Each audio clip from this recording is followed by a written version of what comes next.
That's a norm, though, man. That kind of doesn't matter. Yeah, it's part of that bounce back too. Yeah. Well, I just sweat, period, man.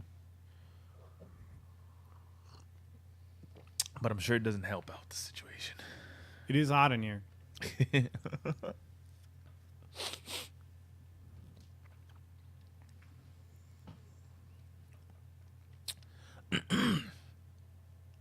All right. Let's get started. Yeah.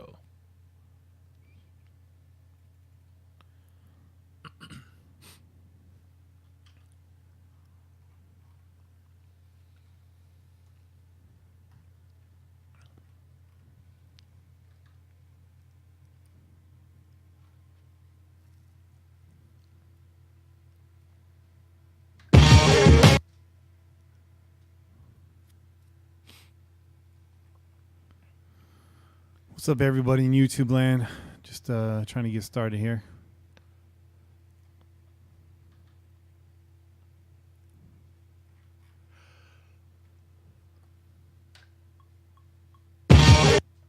Whoops. False start. Must have been Vidal Alexander on this. He's our new engineer.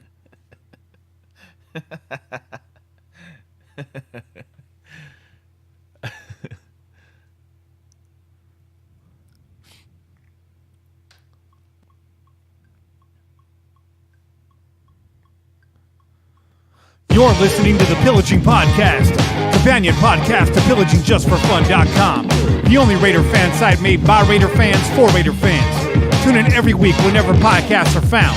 Call in and leave a message to be played on air at 408-909 PJFF. This episode brought to you by Creative Media Design Studio. Check them out at CreativeMediaMonterey.com. It's time to pillage another podcast. I'm your host, Kenny Stapler. I like my coffee black. So do I, man. What's up, Che? I take a little sugar sometimes. A little sugar? Yeah, a little sugar. A little brown sugar? A little brown sugar. I want some brown sugar. You know what I mean? That D'Angelo on request. Welcome, everybody. Getting the show started here. Those of you tuning in on YouTube, a little bit of a rough start. Both Che and I are in bounce back mode right now. You bouncing back from yesterday. What happened yesterday?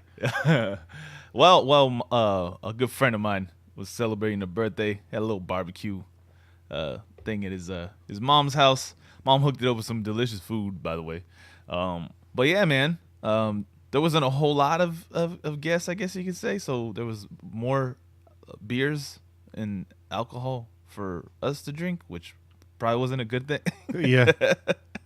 Yeah, so and it was hot. It was hot, so we ran through them probably a little faster than we should have. Yeah, we weren't thinking things through too clearly. That's right. Yeah. So bounce back recovery. You're at about 80% right now. Yeah, about 75. About 75. He's about 75. All right, you about 75, 80. Maybe I could get to 80 before the break. Yeah, hopefully that coffee helps. Che's running at about 75% of 67% right now. But we're going to get through this thing regardless. I was watching some World Cup. Oh, yeah. Yeah. Oh, yeah, man. Mexico. Yeah. Mexico. I'm rooting for Mexico this year. USA's not in it, so I always root for Mexico. I always root for Germany. Those are my teams. Man, there's been some really good games. I mean, not put aside the Mexico wins, obviously. I'm going for Mexico, but yeah. Colombia's game today was, man, they were killing it. Yeah, they were killing it. That was a good one. Argentina, man, they dropped their game, man. That was unexpected. They got blown out too, 3-0. Yeah. So there's been a lot of like crazy stuff going on, like a lot of unexpected things happening in the World Cup. It's interesting. It's cool, man. And there was that draw earlier. Was that that was Argentina too. They had a draw their first game. Yeah. Not with Japan. That was Portland. Portugal.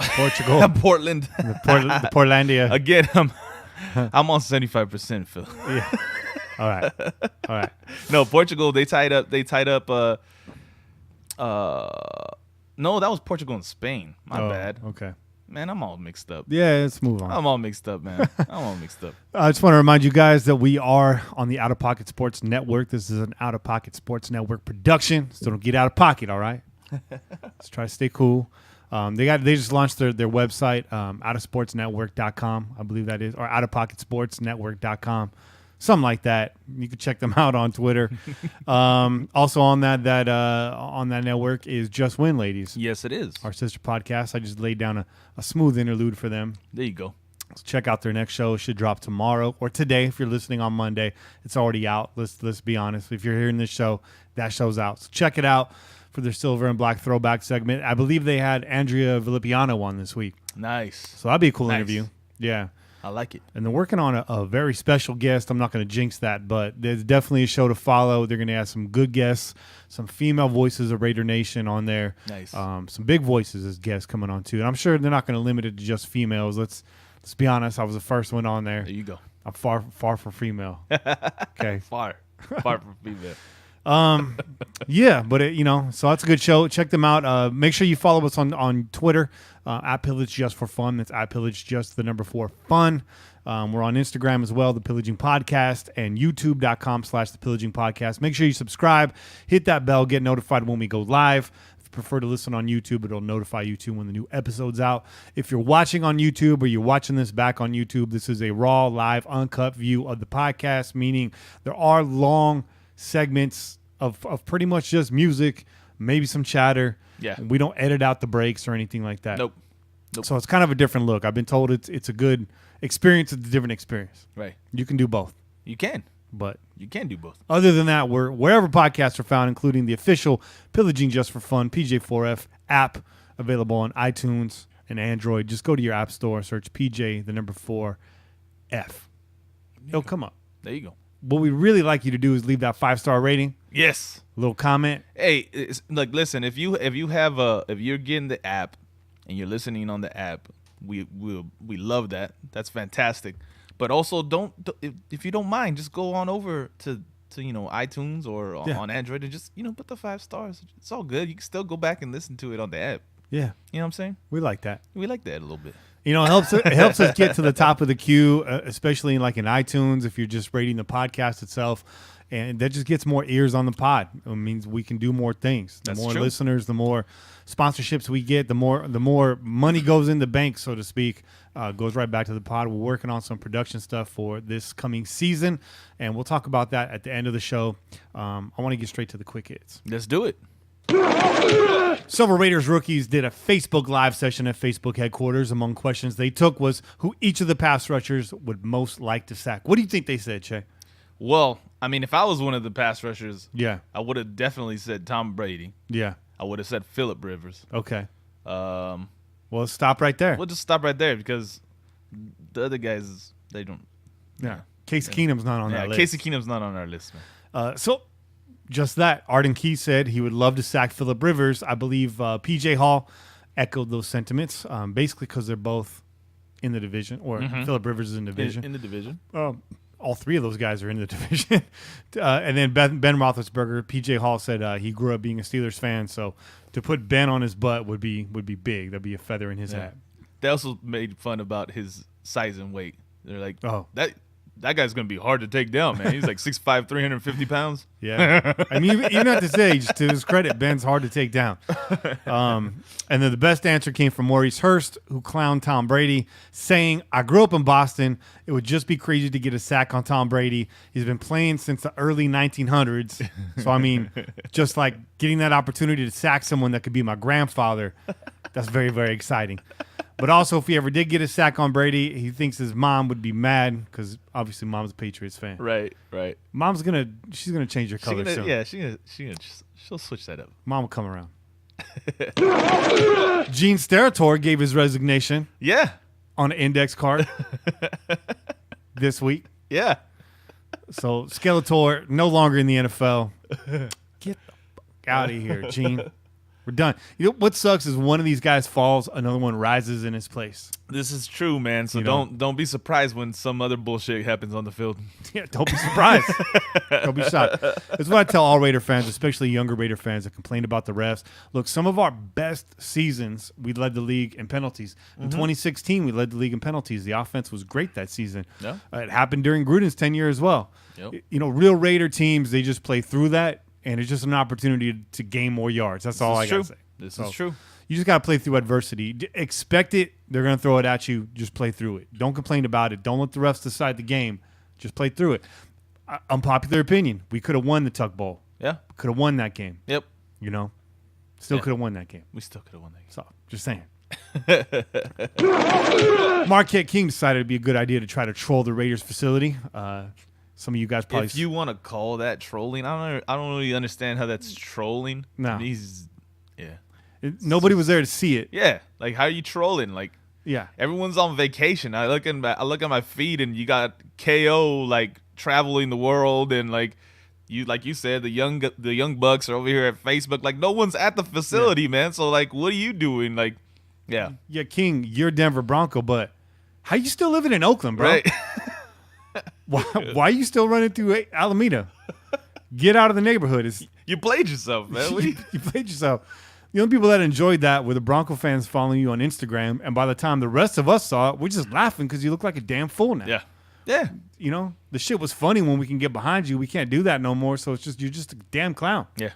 So Bruce Irvin fired back. Yeah. And what he said was he really wants that ass whooping, don't he? Yeah, apparently, Bruce, he does. Straight to the point, man. Straight to the point. You really want that ass whooping, don't you? So, King, just run your ass over to Denver. Stay there. Stay there. Yeah, go do your little laps around the metro area of Denver. Go do that. The reality is he really wanted to get in the facility. He's like, I miss these guys. He thought he was a Raider for life. He thought. Once a Raider, not always a Raider. Depends on how you act. If you ain't acting like a Raider, we're through with you. Yep. Turns out the Martavis heat was just clickbait. That's according to your boy. Your boy, Vic Tafer. Yeah. Vic Tafer says, as of Wednesday, Bryant had not been notified by the league of anything. I am told that he did not fail a drug test or miss a test for that matter. Neither Bryant or McKenzie or Gruden or the NFL will comment on the report, and they shouldn't. Again, it didn't say anything. I'm told there was a similar story a couple of months ago. He doesn't know who the reporter was that was killed because it turned out that there was a complication that was cleared up when Bryant visited the NFL offices. Man. So all you guys that jumped off a cliff last week, I hope you had a safety line or something, so you could bounce right back. Maybe a bungee cord. That includes one of our own. Yeah. Everybody was jumping off the cliff, man. Like, damn it, we shouldn't have done this, that, the other. Yeah, come on now. We're all right, man. No news is good news, like Kenny said last week, right? So just shut the hell up about it. Let it go away. Yeah. That's it. Looks like we might be having still some technical difficulties over there on YouTube. I don't know what that's all about. But yeah, so the thing is with the media, they're always going to try to reach, right? Yep. And it's not surprising. It's that time of the year. Everybody's gunning for stories right now. Us included. Yeah. We're fishing. But we're not making them up. We're not making them up. I said some stuff last week about Mac. And, nobody commented on that either. So according to Vic's logic, might be true. But I'm not making these things up. But with those of you out there in media land, don't stretch too hard for these stories, especially when you're messing with the guy's future. I mean, Definitely. Mac's going to be a Raider. And when and if he's not a Raider, he's still going to get paid. Mac's career is not in question. So, if you want to make a stretch there, if you want to spin something there, I advise you not to do it. But when you're talking about somebody's actual career and life hanging in the balance, that's not cool. Yeah. Especially when we're talking about substance abuse and stuff like that. So, and especially when it's somebody that's trying to get their life straight, man. So exactly. You got to be supportive of these people, not putting them down every 5 minutes. Yeah. So there it is right there. I'm not going to throw anybody in the bus. There's no need to say who it is or where it came from, although I really want to. But I do like that reporter. For me, I thought this was a bit out of character because the dude's actually pretty solid. So when I saw him say it, I did get a little bit nervous. Right. We said last week the best thing to do about this is just pipe down. It did quiet down, and then this news came out. Everyone's happy now. Okay. So big round of applause for our boy Martavis Bryant. Yes. By the way, listen to Rich Gannon interview. And he said Martavius too. Come on, Rich. Come on, bro. It's tough, man. You want to just throw that extra vowel in there, man. You do. You do. As a former MC, I like more syllables. But I'm not going to go there. SI, Sports Illustrated, had a great piece on Paul Guenther this week. In it, they talk about him and Gruden being neighbors that carpool to the facility every single morning. And they had a general breakdown of Guenther's defensive scheme, which includes 14 different D-line fronts, 14 stunts and twists, 15 coverages, 20 blitzes out of a 4-down front, 26 blitzes out of a double A-gap front, and 19 blitzes out of odd fronts. It's a lot of fronts, man. That is a lot of fronts. That's a lot of fronts, man. I'll tell you what. That's a lot of looks. That's I like it. I think we had 5 blitzes out of one front last year. I don't even think we had a front last year. In fact, I think we were just fronting. We were just fronting. That's exactly what was going on last year, man. We were just fronting, man. Yeah, fronting and stunting. But we're really going to stunt on this year. It looks like Guenther. And read that whole piece because it really talks about the installation of the defensive scheme. And when you're dealing with a guy like Guenther, definitely not a vanilla scheme. A lot of layers to this onion. It's interesting how it gets installed from the very beginning, from the voluntary OTAs all the way to these mini camps, and then going forward what their plan is. So pretty cool. Yeah. And then just kind of piggyback on this, they did release a schedule for training camp. I don't have the dates right in front of me. Basically, they're gonna go sort of in steps. The first round is going to be just rookies, and then eventually they'll get the vets come in, and then they'll have their full team drills after that. So it's like I think week by week by week. Yeah. And kind of step it up. I like it, man. Yes. I like it. They have a plan, man, and that's what matters, man. Yeah. Because we're hearing that they have everything like this is how it's gonna go. Boom, boom, boom, boom, boom. And then that means that what they expect from all those practices, the way they got everything established, is success on the field, man, and victories. Yeah. Not like Jack Del Rio, man. We'll see how it goes. Hey, show up, we're gonna run some drills. Looks pretty Do good, some guys. stuff like that. Hey, you guys are doing great out here. Not too bad. It's pretty nice. I like the energy. I like what you did there. Wish I would have thought of that. Number 82, number 83. Sorry, that was good. I want to see more of that. Whenever you get a chance, right? No rush. There's no rush. Whenever it's convenient for you. Yeah. So big difference between the JDR camps and the John Gruden camps already. Speaking of John Gruden, there's odds out, opening odds for the first NFL head coach to be fired. Oh, wow.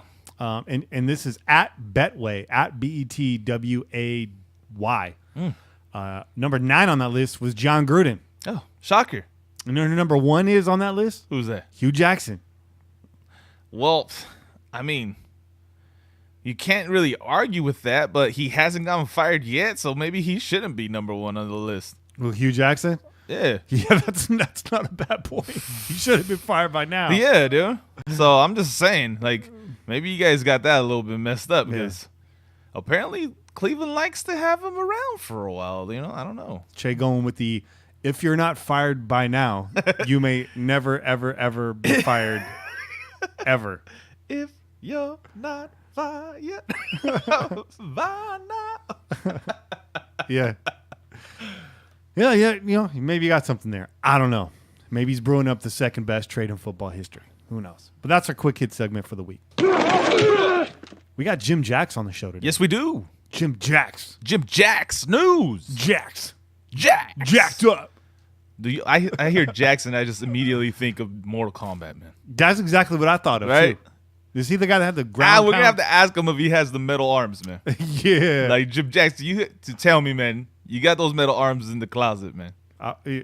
Do you bust them out every once in a while? Just I hope they're not on now because he may not be able to answer the phone when I call him. Dude goes through like just crushing phones, man. Goes through like 5 keyboards a week. He go to his office, there's just buttons missing everywhere, man. When Twitter fingers turn to metal fingers. Yo, Jim Jacks, though. That's a cool name. We're joined this week by Jim Jacks. You all right? Hold it in there, bro. I'm good. I almost spit that out, man. Yeah, that coffee almost came through the sinus cavity. I feel like we got off to a slow start, but I feel like the momentum's getting there. It's now. picking up, man. Like I said, I'm getting close to 80%, man. All right, cool. I'm closing in on it, man. I don't know why I'm slumping, man. I really have. Maybe because I haven't gotten dressed today. Might be a problem. I did shower before you got here, though. That's good. I didn't change. I just got in the shower. So if we short out, this is a short podcast.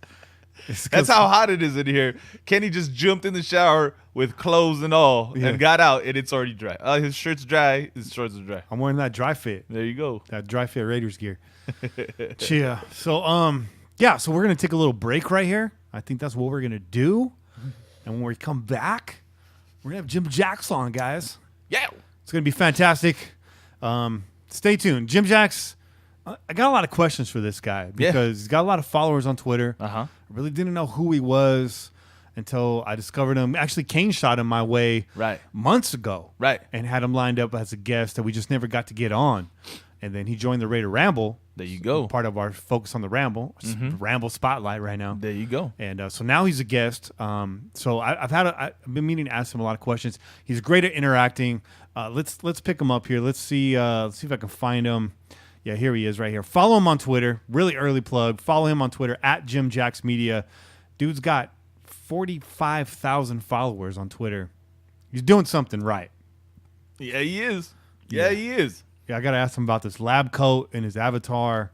Got a lot of questions for Jim. I saw that when I saw his avatar, I thought of the Q-Tip album, man.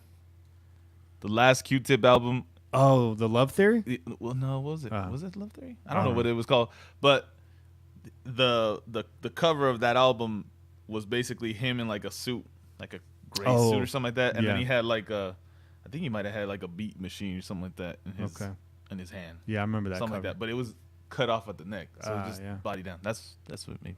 Yeah, maybe he's in the lab cooking up beats. Maybe, man. That's why he's got that lab coat. I do know he's a former DJ. Oh, so we'll pick at that a little bit. He's literally the cut chemist. Yes. There you go. Absolutely. But all right, so we'll take a short break on the other side. Jim Jacks for you guys. Yeah. Ciao.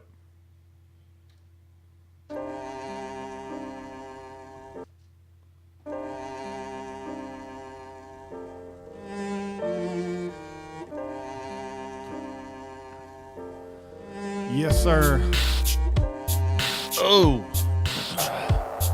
How's everybody living out there in YouTube Landia? Yeah, Andrea's in the chat.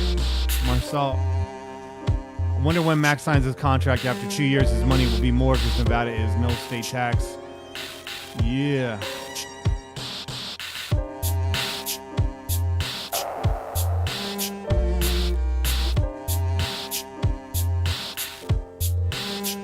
We're going to leave the mics going. Yeah. Yeah. We'll leave them going. Watch what you say, Jay.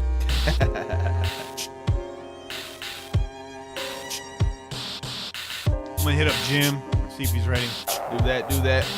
I was recording at 48,000 megabytes per second or whatever, 48 bit rate, and I switched it back down to 44, which is what we bounce it down to shorten the bounce time. Right. Because when you guys were hanging out, I was exporting it last week and it took forever because I got to export it and then convert it and render it. And it didn't help that it was like a 3-hour podcast, bro. And so I don't know how that got switched. Probably when I was messing with my audio settings. 48's a higher resolution, but it doesn't matter because once you listen to it, it's 16-bit, 44 hertz. So, but I think popping that down messes with the buffer and you get these little pops and crackles. But it's not as bad as it has been in the past. Right. That's for sure. We'll live with it. Yeah. We'll live with it. Yeah.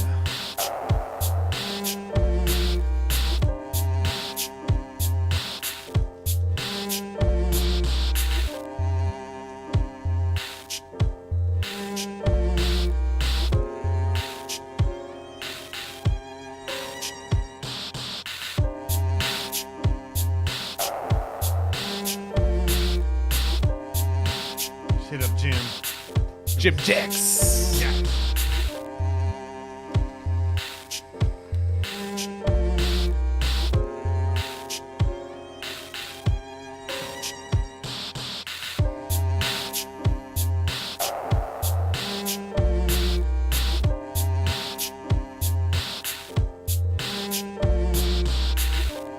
Just Win Lady's giving away a pretty fire T-shirt this week. Did you see that? Yeah, man, I saw that, man. I was like, damn. It's slick. I think Angria put that out first. She was like, who would want to wear this? And I'm like, this guy. Like, I sent them the gift. This guy would. Yeah, it's a fire T-shirt, man. It's cool. You talked to your brother yet about the design? I haven't, man. I haven't had a chance to talk to him, but I'll hit him up about it. Yeah, I was just thinking about that today. I was like, shit, I need to do that. As soon as we get something, I'm gonna order that banner. So yeah. I think the turnaround on the banners is about a week. So even if you wanted to just take the Pillaging logo, right, and just add the and podcast above and below it, that would be cool. Well, that's what I was gonna see if he could tweak that. Yeah. Because the Just For Fun stands alone, so you right, can wipe that. The thing is I don't have the vector designs, so it gets fuzzy when I blow it up. Right. And I don't know if he knows how to convert that or remap it. He's got a few programs that he works with. So I know with Illustrator you can make pretty quick work of like remapping it using like the curve tool. Mm-hmm. Like you could just select it all and redo it. So whatever is easiest for him. Yeah, he actually just got a new computer. He's got a Surface, so he could do all that stuff on the screen. You know. Oh, because he can use the pen, huh? Yeah. So he's he upgraded his computer to that because he's dabbles a lot in graphics and stuff like that. Like I said, he was busting out a logo for NES. So I'll get him on it, man. I'm sure he'll be down. Anybody out there listening on the YouTube stream, I'll put this right here. If you fancy yourself a graphic design artist, shoot us some images. We may use them for one thing or another. Yeah. You know, it's never a bad thing to have too much media. So we like to keep everything in house, but if a fan out there wants to do something, we'll check it out. Yeah, sure. Definitely.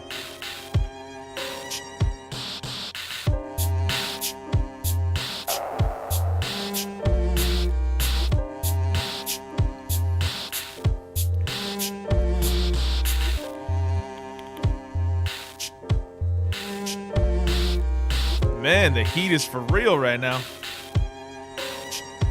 It's hot up in the crow's nest. They said the echo is back. If the echo is back, it's probably got something to do with the streaming, because everything on my end is covered. My inputs are cool. Yeah, everything's good over here. So it's most likely something going on with YouTube. We're streaming at 1080p. It should be good. If it's in and out, I apologize. Nothing I can do about it over here.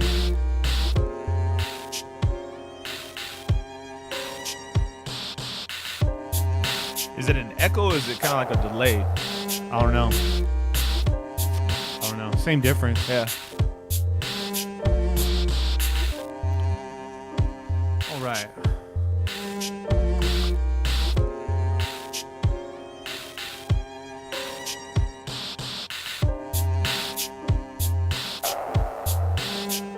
For Jim to hit his back. He's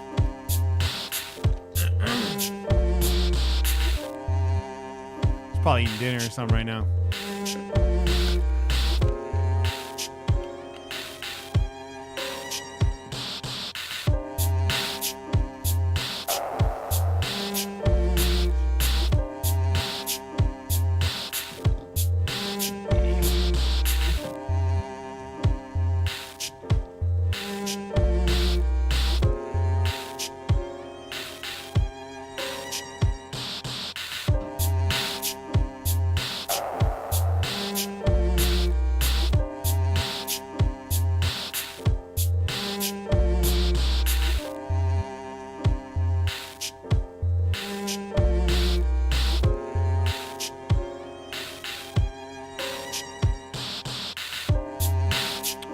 Yeah, Tom, it's probably something on YouTube.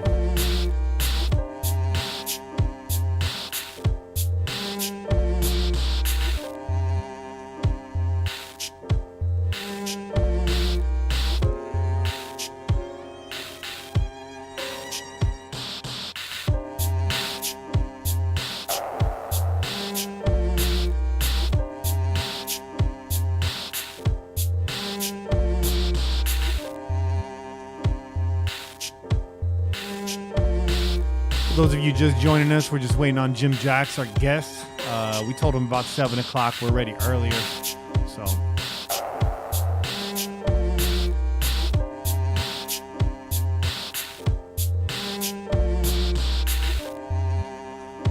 Good planning, Gus. Yeah, good planning. LA to Vegas. What you guys doing out in Vegas?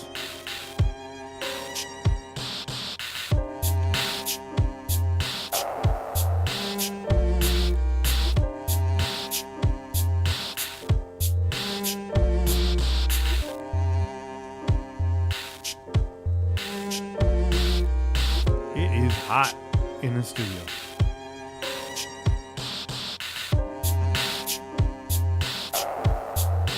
Cool.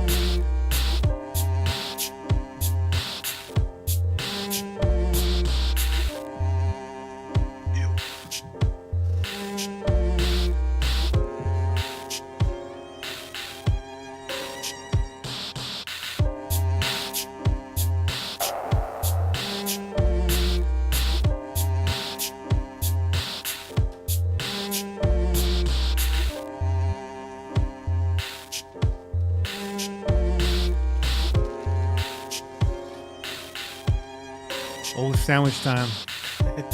Sandwich time. Gotta get a little bite in, man. Oh, word up. You live out there in Vegas. That's cool, man. Gus, what's one thing I should do in Vegas that most tourists don't do? What's a local thing to do in Vegas?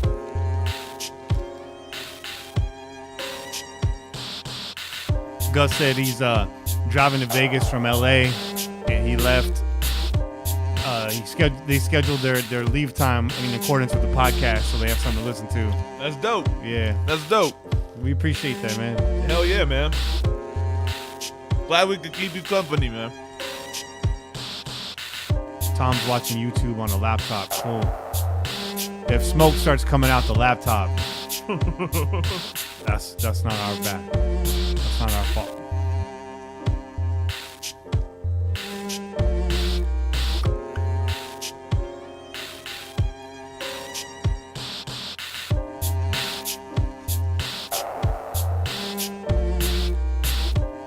Someone tell Jim Jacks to pick up the damn phone.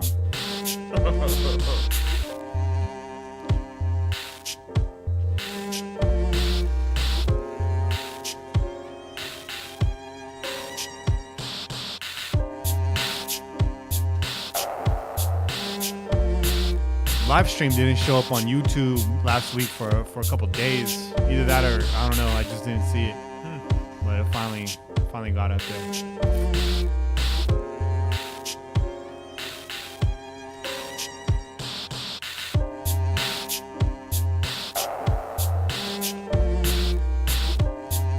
I used to like this beat. Until I had to hear it so damn much. I think I made this beat like 10 years ago and never used it for anything, so I'm glad I found a little home. Same goes for pretty much every beat on this podcast.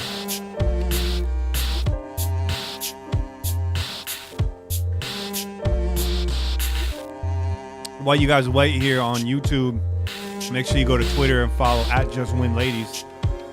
We got Angry at Trask right now in the chat. Oh, yeah. Do her a favor and follow them, and do her a bigger favor and us a favor and check out that show. Yep. Hit up the local bars and sports books. What's your go-to bar, Gus?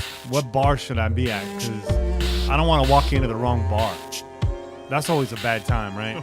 And you know it immediately. When you walk into the wrong bar, it's like... this is a wrong bar. This is the wrong bar.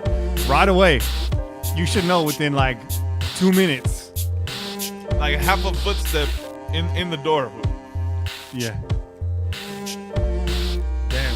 The jukebox will tell you a lot of what you need to know. You know? Or whoever's standing by it. Yeah. Or sleeping next to it. That might be the right bar, though.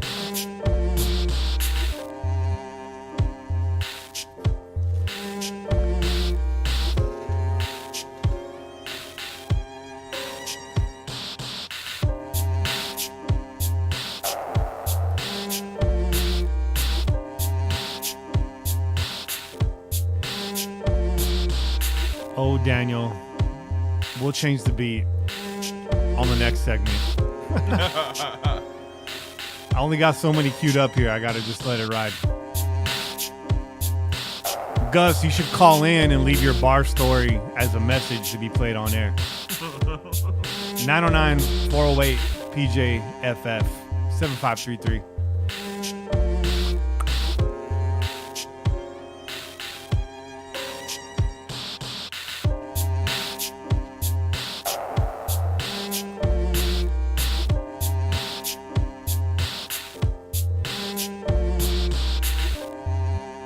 Tell Jim Jacks to get on here and the beat will be done. The beat goes away when Jim Jacks shows up.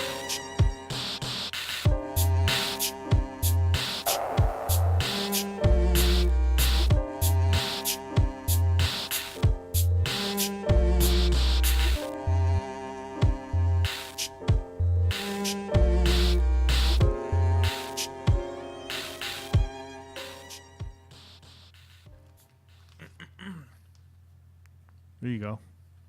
Just for you.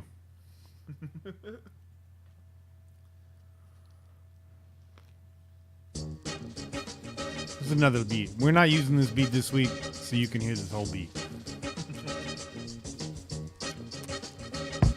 I need to take time to talk about the trend of all the excess you get for the money you spend. All the 2-for-1s, all the 30%, all the little things you buy instead of paying rent. They're things you need and things you don't. Things you'd eat and things you won't. SUVs and liters of coke, when really what you need is a little less mo. A little less mo when you go to the store. A little mo less when you're buying a dress. A little less mo when you're hogging the road. And a little mo less when you're cashing your check. Chicken parts in the bucket, don't think nothing of it. Hey, just kidding. That's an old song. Fire! The song's called A Little Less More. It's about all the extra shit we do as Americans, being extra. And check it out sometime. Even though you can't. Can't. It's not out there.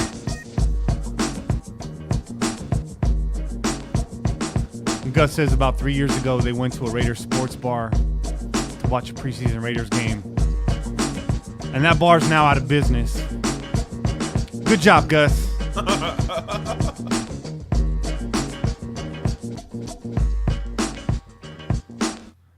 Anthony's going to a preseason game. Anthony, is that game in Oakland? Because it's a different kind of experience than a regular season game. Daniel, I got plenty of Bay Area slaps and Raider raps on deck, but if I put them on YouTube, I get flagged for licensing. So you got to deal with my original content in the meantime. If you don't like the tracks, if you don't like the music, take a break, hit that mute button, get back to us.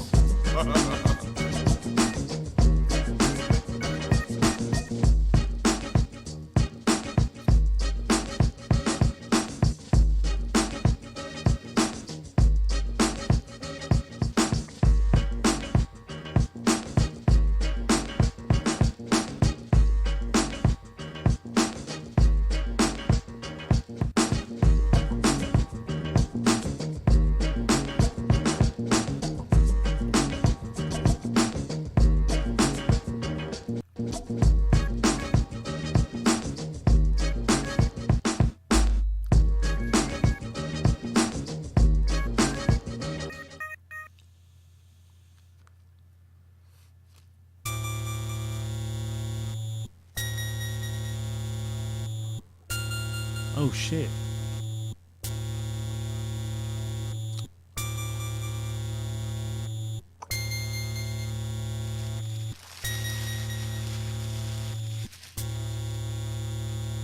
This is that Metroid. This is that Metroid beat. Oh, this game's in Seattle? I don't even know. I've never been to a game in Seattle. Hang in there, guys.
Raider bar is going to be Ricky's sports bar, Daniel. It's always been. Even when they leave. Should be. Yep. It's a Raiders bar if we all show up. Right? It's true. Any bar's a Raiders bar when we all show up. Any bar can get it. Any bar can get it. That's it. I went to dinner on, I think it was Friday night. Yeah. With some friends of my ladies. And husband's cool. He's a Raiders fan. Wife is a Niners fan. And she was shit-faced. And started talking smack. Oh, of course. I made some side comment about Colin Kaepernick. And she's like, well, let's talk about your quarterback you drafted, Russell Westbrook. I was like, Russell Westbrook plays for the Oklahoma City Thunder. That's a basketball team. She's like, you know who I'm talking about. I was like, I do know who you're talking about. You don't know who you're talking about. Niner fans, man, I swear. Yeah. The less they know, the more heated they get. On Thursday, I had a conversation with a Niner fan that went really well. Yeah. It was a good convo. He asked me my thoughts on John Gruden. I asked him his thoughts on Jimmy Garoppolo. You know, it was cool. Yeah. Guy knew his shit. Yeah. You know. Is Ricky's 13-year-old friendly? Depends on what time of day you go over there. Depends on if we won or if we lost.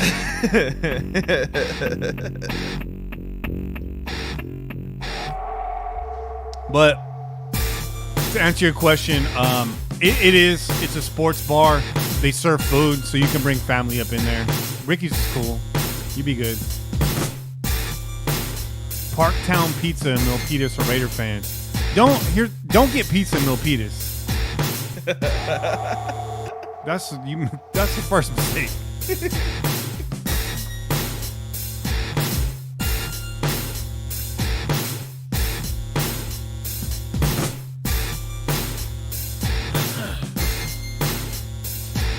And I spent plenty of time in Milpitas. Get some good pho at Milpitas. We need like a pho Raiders bar. That'd be sick. Pho Raiders bar? Damn. That'd be fire, right? Now you're starting some new shit. There is a spot in that area. I think more Santa Clara area, North 1st Street area. It's called Super Bowl, and it's actually a pho place. They got giant bowls of pho. That's pun intended. Here's a Bay Area slapper just for you, Daniel. This is in the slapper category, I'd say. If you turn it up loud enough, anything's a slapper. Daniel's talking about the South Bay. Yo, man, I don't really know. Basically, because I'll pretty much I'm either at the game or I'm watching the game at home or I'm at Ricky's. And I haven't been in Ricky's in a very long time. Because you've been in a lot of games, bro. Been to a lot of games. Yeah. Folks are very, very generous out there. Help me get to the games.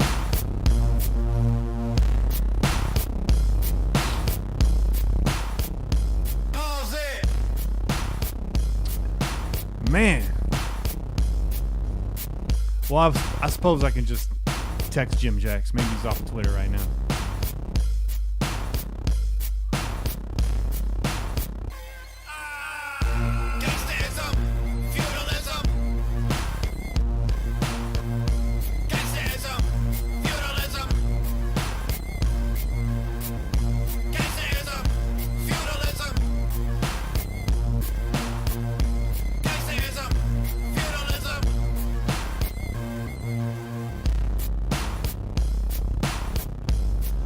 I mixed these beats so long ago, they sound like shit.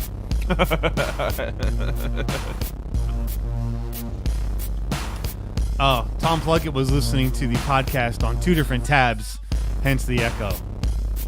I'm talking about browser tabs, not LSD tabs.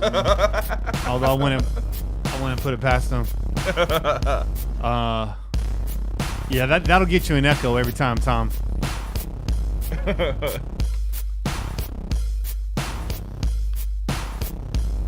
Well, we appreciate it. Hell yeah. If you want to listen to the podcast, more plays, the better. Yeah. Pull up 5 tabs, man. Hey, it's all good.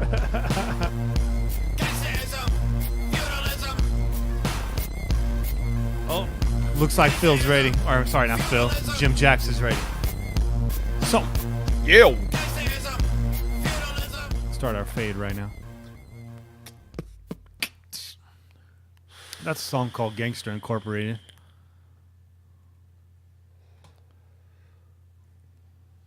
The hook goes, corporate gangsterism, sort of like feudalism, fused with McCarthyism. Hitler used to party with them. Damn. Yeah. Some deep stuff. I was on some shit back then. Some deep stuff right there, man. Yeah, I was on another level back then. I don't know. I don't know if I'd be that forthright with my political takes these days.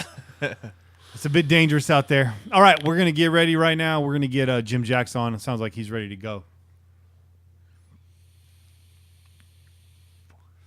Could be a flashback, Tom. All right, let's call this dude. Yeah.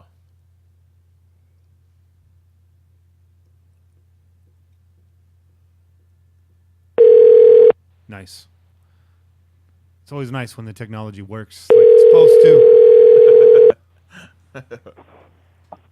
Hello. Jim Jacks, what's good, man? How are you? I'm good. How are you doing? Real good. Just relaxing here, ready to talk to you guys. All right. Awesome. This is Kenny Stapler. Sitting next to me is my co-host, Che. Say what's up, Che. How you doing, Jim? How you doing? Doing good, man. Ready to get into this. So right now, YouTube's listening. We are on break. I'm about to come back on the mic, and we'll set the table for you and intro you, and then we'll get underway. Is that good? All good. All right. Let's get to it then. All right, and we're back. Joining us is Jim Jacks from Jim Jacks Sports Media. Jim, how you doing this evening? Real good. How are you guys doing? Not too bad. How you doing, Che? I'm at about 80% right now. You're at 80%. I think I got to 80%. All right, Yeah. good. I'm recovering, Jim. I'm recovering over here. Yeah. It was a rough Saturday. Chase, Hey, I hear ya. we had heat into the hundreds yesterday down here in the South Bay, and Che decided to throw beer on it. And just That always works well. not always, but Well, it works well at the time. Right, exactly. 79% of the time it works every time. That's right. So, Jim, why don't you tell our listeners a little bit about yourself and how they can find you on the interweb? I'm at Jim Jacks Media at Twitter, and I'm also at Jim Jacks Media at WordPress.com. Okay. And those are my two main spots. I have Instagram and Facebook, but to be real honest with you, I'm a little bit light on the Facebook, but I'm getting better. You know what? Ditch the Facebook, Jim. Just ditch it. You won't miss it. Jim does a lot of work on Twitter, and you're very, very interactive on there, Jim. I think you have a very large following, and I feel like a lot of that, it just comes from you being genuine and staying in touch with everybody on there. You're not hesitant to reply to anybody. You're not above that. Mr. 42,000 followers over here. You got a Twitter empire going. Hey, it's okay, and it's 45,000. Oh, correction. Damn. Okay. I'm sitting down. I'm kidding you. I'm back in my chair. I'm back in my seat, Jim. I don't know why all these people follow me, but I try to give them as much as I can. Yeah. I know why they follow you, Jim. It's because you're a real cool guy. That's why. Oh, well, thanks. And apparently you're a hell of a DJ back in the day, and we're going to get to that. But let's keep it Raiders. Let's dive into this. So I got some questions for you, and we're going to pick your brain a little bit here. The Raiders made a lot of moves this offseason, and some notable changes were had. Essentially switched Bowman for Johnson, Bryant for Roberts, Nelson for Crabtree. Which one of these swaps will have the biggest impact on the team this year? I think Bryant, for sure. Anyone that watched the Steelers game, and even at Clemson, you could see what a talent he was, and that he was just kind of a man among boys with his speed and his size. He's legitimately 6'4", and I think he's going to be, if he stays out of trouble and things go well, I really think he could be the number one receiver for the Raiders. He's that good. He is really uber talented. I love him. Yeah, it's a bit unfair for me to say he's swapping with Roberts because he's probably not going to be the slot receiver, but you get what I'm saying. Basically, because of Bryant, sure. He gets bumped out of the rotation, right? Oh, sure, for sure. And also with Bowman, he's still unsigned. So, and what people don't remember about Navarro Bowman is that he loves the Bay Area. His family's planted here, and he said right before he signed with the Raiders, he said he never, ever wanted to leave. But when people are throwing a lot of money at you, or at the time they were saying they were going to throw a lot of money, then you start to think twice. But I still think he could be in the fold, and I think he would be a huge get. So cross your fingers with that. That isn't over. What's the price it's going to take to land Bowman? Do you think he comes back down to earth once this all shakes out? Yes, because I think the ones that screwed it up were the Giants. The New York Giants, I was reading in the New York Times, they were throwing around like 8, 9, 10, 11, 12 million. I'm like, this is just insane. I think if he went back down to earth, if I were McKenzie, I'd wait him out, and I would wait until the start of training camp. In the 70s and 80s, a lot of players, they would flake on the training camps because they hated going to training camps. Who does? Right. Who wants to be in that heat? So I think Bowman may be a late sign with the Raiders, especially after they get everyone else in the fold. And then obviously the Khalil Mack situation, I don't think it's as dire as people think. I think Khalil will be on board. But Navarro Bowman to me is a key. They got to get him. So, I mean, I've been hearing some stuff that Mack's not going to sign a deal this year. Now, let's just say hypothetically he doesn't. Do you think his holdout continues into the regular season? I wrote an article at the end of the Super Bowl, and I said if I was Khalil Mack, I would never step on a football field until I got a long-term deal. I think if I were him, I would hold out. I'm not saying, Raider fans don't lynch me. I'm not saying that that's what he should do. But if I'm Khalil Mack on a business standpoint, I do not on the field again until I get a long-term deal. So I think he will. Okay. Well, let's hope it gets done then. You know what I mean? Yeah, let's get that done now. Yeah. I think it will. I think the Raiders, without Mack, that's going to be ugly. So I think they got to get him. I know it. So I think it'll get done. So this may seem like a slam dunk question, but I really want you to pause and really, really take time to consider what I'm asking. Who's going to have the bigger impact on this team? Will it be John Gruden or will it be Paul Guenther? I think it matters what Guenther does. Guenther had a weird year last year with the Bengals. His defense showed a lot of blitzes, but at times he didn't blitz as much as he usually does. I think with the Raiders' lack of pass rush, they've got to gimmick it. They've got to start blitzing. They've got to use safety blitzes. They've got to get more linebackers. They've got to put pressure on the quarterback. With the rules the way they are today, defensive backs are on an island, and it's just too difficult to cover for long periods of time. You have to have a pass rush, and it's just the end of story. What people didn't realize, I got in a fight with some Patriots fans. Well, I'm always in fights with Patriots fans, but I was asked to write an article in an East Coast paper, and they said that the reason why the Patriots are so good because defense really doesn't matter anymore in football, and the game has changed. And I showed that all four teams that were in the NFC and AFC championship games, all four of them were top 5 in scoring defense. So this nonsense that defense doesn't matter anymore is a joke. It's ridiculous. Philadelphia had a really good defensive line. What do? They shore it up. The Rams could get scary with their defensive line and their defense, especially with some of the signings in the defensive backfield. So yeah. I think you have to have a pass rush. I think Guenther is going to have a bigger impact. Gruden's a very abrasive type guy. He's a rah-rah guy, and I like John, but it will be interesting what type of offense he does, because if he tries to do the 2008 West Coast dink and dunk type offense that he does, the same type, I think the Raiders are going to struggle at times, because that team had Gannon, they had Brown, they had Rice. They didn't have much speed at wide receiver. Gannon wasn't a deep thrower. Now they have the opposite. They have speed at wide receiver, and they got a guy that can throw 60 yards on the line. So I think they have to change. Gruden has to change his mentality. I don't know if he will, to the point where the Raider fans will be happy enough, but I'm looking forward to Gunther because I am not sold on this defense in any way. I think there could be some struggles.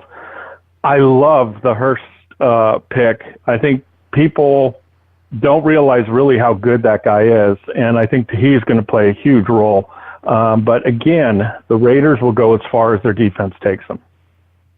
I couldn't agree more. I think Gunther's actually a big step up for this team. Mm-hmm. I think there's weapons on this offense that no matter the coordinator, you're going to score some points. I should actually qualify that.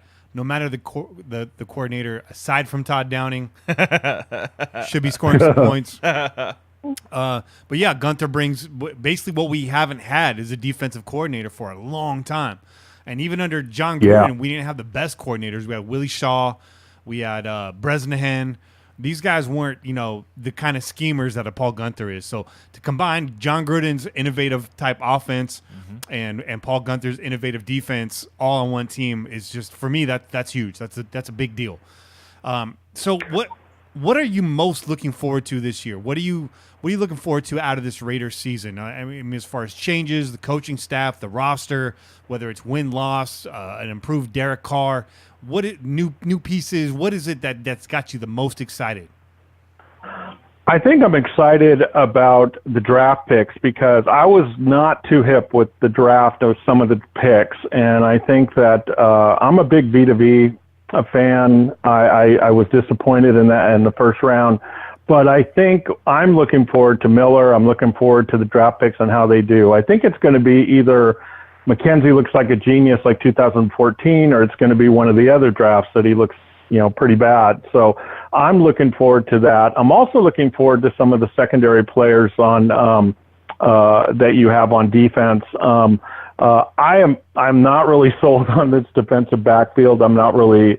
I really have a lot of questions on it, but I think with the inbred of young talent, I am really interested on how Gruden works with these guys because Gruden likes old players. Gruden loves older players. I mean, people forget that when he was at Tampa Bay, he literally threw the kitchen sink to get Brett Favre when he was in his 40s, and when he didn't, he really was ticked. So, and then he went after Brian Greasy, and we know how that went. And then Chris Sims, and that was a train wreck. So, again, I think it's the youth of the Raiders with John Gruden. Has he matured as a coach? Is he going to work well with them? Because he's a very demanding guy. He can be abrasive at times, and he loves veterans. So I think that it's going to be interesting to see how he melds with them. I think he'll adapt and he'll do pretty good. And I think that, to me, is the most exciting thing, is how is Gruden going to mold these guys into the team that he wants to be? Because I would love to go back to old school power running football, forget the zone blocking, it's mano a mano, and then throw, because I think that would just be, if you could do 5 yards with Lynch on first down and then go play action pass deep. That to me would bring back Raider football, and it would be fun and exciting because they need to throw deep more. I just don't like, the more West Coast type offense. I want some deep balls this year.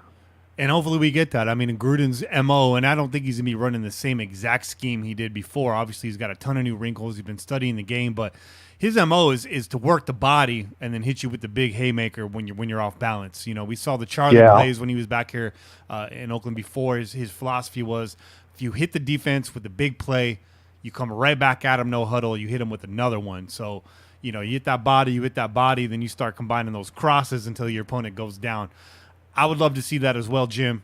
What young Raiders player that's been here, an incumbent young player, a guy like Carl Joseph, hell, even a guy like Shalik Calhoun, or even a guy like Justin Ellis, which one of these guys or anybody else that kind of fits that mold, which one is poised for a breakout season to finally put something down on the field that we've been looking for? I think Carl Joseph, this is his make or break year to be a great player or a good player. He still struggles in pass coverage. He doesn't have instinct yet with tight ends, but he's a really hard worker, and the guy's great against the run, and he hits. So I'm really looking forward to him just stepping up this year and being the captain of that defense and really taking hold of it better than he has in the past. I think he now feels comfortable. He's the man back there, and I think Carl Joseph's really going to step up. I loved him at West Virginia, even though they didn't have the greatest defense. I think Obi, I hated that pick. He's the nicest guy. He's an athlete, beyond athlete, but to me, he just doesn't have a lot of instinct. And that was his knock at UConn. And when I saw him, once he gets you and he tackles you, he's amazing. But I just think he's still got a lot to learn. He may work out still, but he's got a lot to learn. But I like Carl Joseph. I'm a little disappointed in Shalik Calhoun. He was really good at Michigan State. I mean, he was really a stud there, and he was sideline to sideline. That guy was fast, and I'm a little disappointed so far in his career. So I'm hoping he will really step up. Justin Ellis, I think Ellis is what you get. You know, there's going to be some plays that he makes the all-world play, and then he disappears for a while. So, but I think the Raiders. I think I looked at their draft, and they hadn't drafted a defensive lineman in the first round in 22 years. I think it was. So, and I'm a huge defensive front seven guy. I want the quarterback down at all times. So I'm the opposite of the Raiders. They like DBs. I like quarterbacks going down. So I like defensive linemen more than them. And but I think Joseph for sure. Calhoun, I'm hoping that he really gets to where he should be, because I think he's a talented guy. So you had mentioned Gruden liking older players, and last week we did a hashtag challenge asking people to turn their favorite films into Raider films, and one of the submissions was the 40-year-old roster. Obviously, a play on the yeah. People forget the Raiders when they were in the Super Bowl or when they played the Ravens. I mean, I was saying, me and my dad were saying, oh, my God, they got to win the Super Bowl because these guys are all going to be in old folks' homes in a year or two. They're going to have to start all over. Yeah. And they did. They never recovered from it for a long time. And then Al, obviously, his different way, with Ron Wolf not there anymore, Al's unique way of doing the salary cap really killed things for a while. But, yeah, it's amazing how – I went back into Sports Illustrated, did an article on Gruden and how much he wanted Favre. And when he didn't get Favre, he just literally went ballistic. And he was so upset, and he felt Tampa Bay kind of didn't back him enough because he just felt that was the guy they had to get. And it didn't work out. So, but, yeah, he likes older people, that's for sure. Nice call out there on Ron Wolf. A lot of Raider fans that don't know your history, look up Ron Wolf, and you will see that his tenure with the Raiders coincides with us winning, just winning football games, winning championships, not taking anything away from Al Davis, but Ron Wolf was an integral part of this team's success and their commitment to excellence, probably the best GM that we've ever had as an organization. So, John Madden. I listened to John Madden when he was doing his CBS show. I wrote an article that some Raiders actually saw, and the name of the article was "The Greatest Raider of All Time," Ron Wolf. And they don't realize that every draft choice in the 60s and 70s built up the team from 3 to 4 years later. I mean, gosh, in the same draft they were getting Villapiano and Tatum, and I mean they were just getting 2 and 3 starters with a Hall of Famer. One draft they got 2 Hall of Famers. So it was amazing how good. And then what did he do? He goes to Green Bay and he guts the team, gets a bumbling quarterback from Atlanta called Brett Favre, and signs Reggie White, and the rest is history. So he may be the best evaluator of talent in the modern era at the NFL. Yeah, Ron Wolf does not get enough credit from Raider Nation, in my opinion. I just fell in love with you because you hit it right on the head. I mean, this guy is in the Hall of Fame, and many coaches felt he got too late. So he got in the same time Tim Brown did. So, but Ron Wolf, I mean, I've done a lot of articles. People could go on my WordPress on the Raiders drafts, and it was sick. And then afterward, I did the top 10 worst drafts of the Raiders, and all of them were after Ron Wolf. so yeah, it's oh, you guys got knowledge. So yeah, I'm like goose pimply here. Well, thanks for the compliment, Jim. I'll be expecting you to buy me dinner on Valentine's Day. Anytime. I like surf and turf. I'm just letting you know. So let's move this right along. Are you riding the Gruden hype train? Where are you at with John Gruden? I'm sensing a bit of skepticism in your voice. What do you think Gruden does to this team, short term and long term?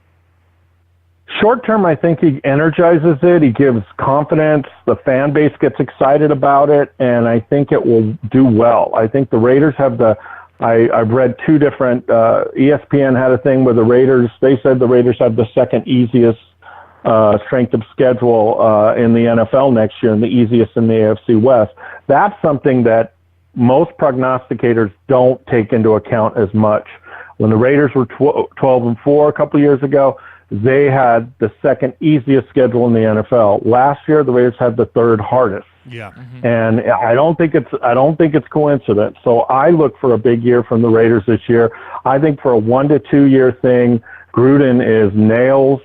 I think they have to keep him away from player personnel moves for the most part. I think he can help, but he can't run anything, because I did an article for Tampa Bay, and I don't think they'll ever ask me back again. But I did an article for the Buccaneers site, and I showed how poorly they draft and how poorly Gruden drafted and the bad signings that they had, and didn't go over well with Buck fans. But oh well, you know. But the thing is, I think long term, I don't know if he's got that personality for long term. I love Gruden. I mean, I even got a Chucky doll in the next room. So I think short term for 2 or 3 years, he's going to light it up. I think he's going to be a fantastic. I think he's going to bring energy, a new flavor to the offense. I think Gunther's going to do well on the defensive end. I predict and I've been really on for last year. I've been one game off or exactly on in the last 11 years on predicting the Raiders season. So, and I'm not one of these guys that says, well, I did that. I document my stuff and I list it. I document my drafts from 2000 on, and also my predictions. And I think this year the Raiders are going to be 11-5 or 10-6. Wow. And I think they're going to have a really good year. So I like Gruden being long-winded. Gruden, short-term, A+. Long-term, open. I don't know. Che, what was your prediction for this year? 11-5. What was my prediction? 10-6. We like you too, Jim. Yeah, we love you, Jim. You guys, I love you guys too. Either we're the smartest men on the planet or we're kind of dumb. So hopefully we're the smart ones. Yeah, fingers crossed over here. The thing is with this draft, and what kind of gave me some hope, because I share your reservations about John Gruden's personnel evaluation, is that there seemed to be a good mix in the war room. It seemed to be a lot of different influence, both from John with the offensive tackles, with Tom Cable, with the defensive coordinator Paul Gunther in there, and also Reggie McKenzie. It seemed like everybody had a shot, everybody had a board, and it sort of came together to where our draft this year, you can see everybody's fingerprints all over it. So that gives me some hope if they can manage to keep Reggie McKenzie in the building and coexisting with John Gruden, and he continues to let his coordinators have a voice. Assuming they nail this draft, that should be fine. And if they don't, they might blow the whole thing up. But I like kind of where it's going right now, because it doesn't seem like it's top down, starting with the head coach. It seems like it's all hands on deck right now. So that's a good sign. I agree with you there, but I don't agree with the types of drafts. To me, I like what the 49ers are doing. I like what the Rams are doing. I like what Philly's doing. I'm all about the front seven. I feel if you have a great pass rush, you can plug and play a little bit. I'd rather have a great DL than a great DB. The rules have changed so much that there's no way you're going to cover a guy 4 or 5 seconds anymore. Those days are over. True. So you have to have a pass rush. And I think with all the people and defensive tackle, a pass rushing defensive tackle is so rare. Where in the 70s, everyone had one. And now they're rare. And you have Aaron Donald, he's the king, and Sue, and you have these people that are so valuable, and they're making quarterback money because there's just not enough of them. So I think that, and also what I didn't like about the Colton Miller draft pick is that next year I have 5 tackles going in the first round, and they're studs. And so I thought, and what's his name? A few of the ESPN panels said the same thing. This is one of the weakest tackle drafts in a long time, offensive tackle drafts for a long time. So what I would have done is I would have taken Miller, and then what I would have done is gone away from Parker. I would have gone away from Parker. I didn't like the Parker pick either. Gosh, I'm bad on names. The Oklahoma, and I'm an Oklahoma Sooner fan. The Oklahoma tackle did horrible at the combines in the strength conditioning. He was considered a top 15 pick, and then he did terrible. So he became a third or fourth rounder. I think a third rounder. He's the guy I would have picked over Parker because that guy was the best tackle last year in college football. He was amazing, but he stunk at the combines. I'm not a huge fan of the combines. I think it's kind of like looking at a pretty girl. You look at her every day for a year, all of a sudden she's not that pretty. She's kind of a big butt or whatever. I mean, you just you. Some people like that, Jim. Some people like that. I'm a booty guy, so I hope none of my relatives are listening. But it's. I think that's the only thing. I'm totally with you. This is the first draft I feel. I was wondering how Gruden would react to McKenzie because I like McKenzie, but I'm honest, McKenzie's drafts have stunk at times. He's made some really bad picks. And the 2014 draft was amazing. But other than that, he struggled. And so, but I like the way Gruden came in. He was humble. I think Gruden has grown up and matured. He's not as abrasive as he was like he was at Tampa Bay. And I think you're totally right on. I think that this is the first time in a long time where the Raiders are on all the same page. Mm-hmm. So let's transition away from the Raiders straight talk here. I want to get to a little bit I know about Jim Jax the man. Yeah. By the way, are you related to Jax from Mortal Kombat? No, if I was, I probably would be on an island somewhere sipping on Cristal. So no, don't. Not okay.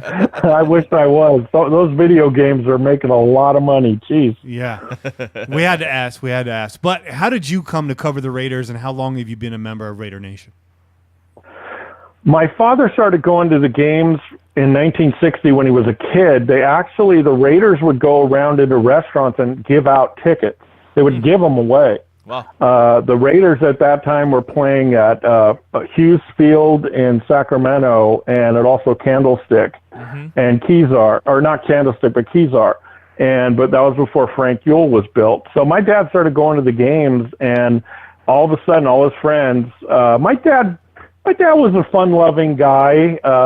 So he, my mom was good lady, but my dad, he liked to have a couple beers, and his friends were that way. So they became more Raider fans than 49er fans. So as they grew up, obviously years later, I was born, and we were Raider fans from the start. My dad had season tickets for, 15, 20 years. I eventually started my own medical company, and I got a call from the Raiders one time to do the oxygen for them. So I got to go on the field. I met Brett Favre. I met Al Davis. I met, it was amazing.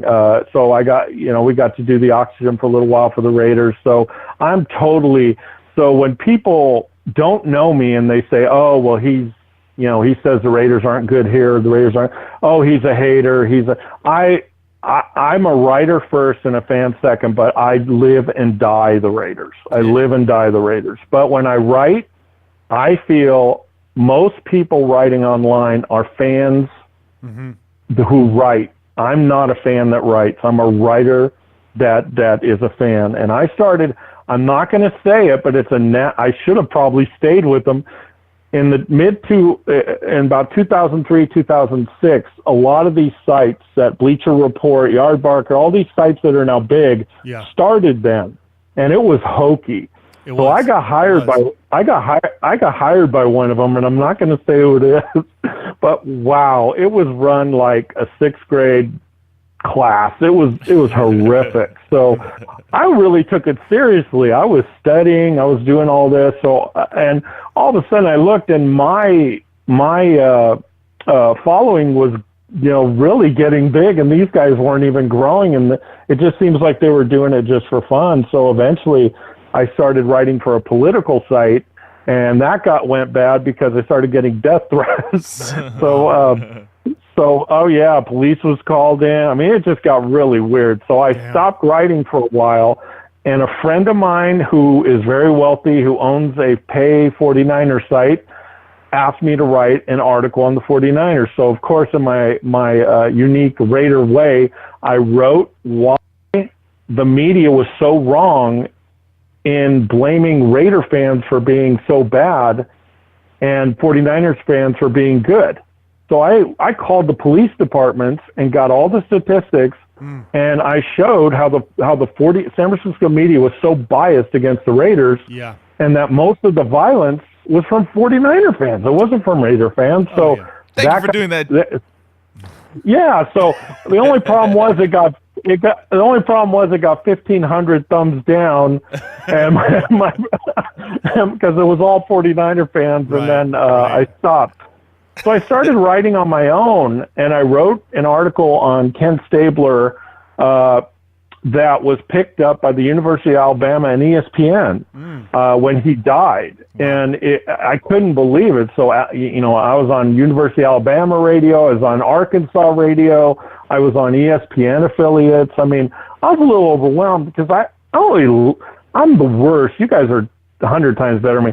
I can market things. I have problems marketing myself. I feel uncomfortable. Right. So I'm probably in the wrong business, but my friends have finally made me, come on, you got to market yourself. It's not bragging or being stuck up. You just got to market yourself. That's just the name of the game. So I think if you went with bigbootyguy.com, you'd probably have a big spot. Hey, my friend would love it. But anyway, what happened is Kendra Stabler and all the Stabler family befriended me. Oh, wow. So I started writing these articles, and I mean, God, I was getting 500 to 1,000 hits an hour. Damn. On the writing independently. And then when he got in the Hall of Fame, I couldn't believe it.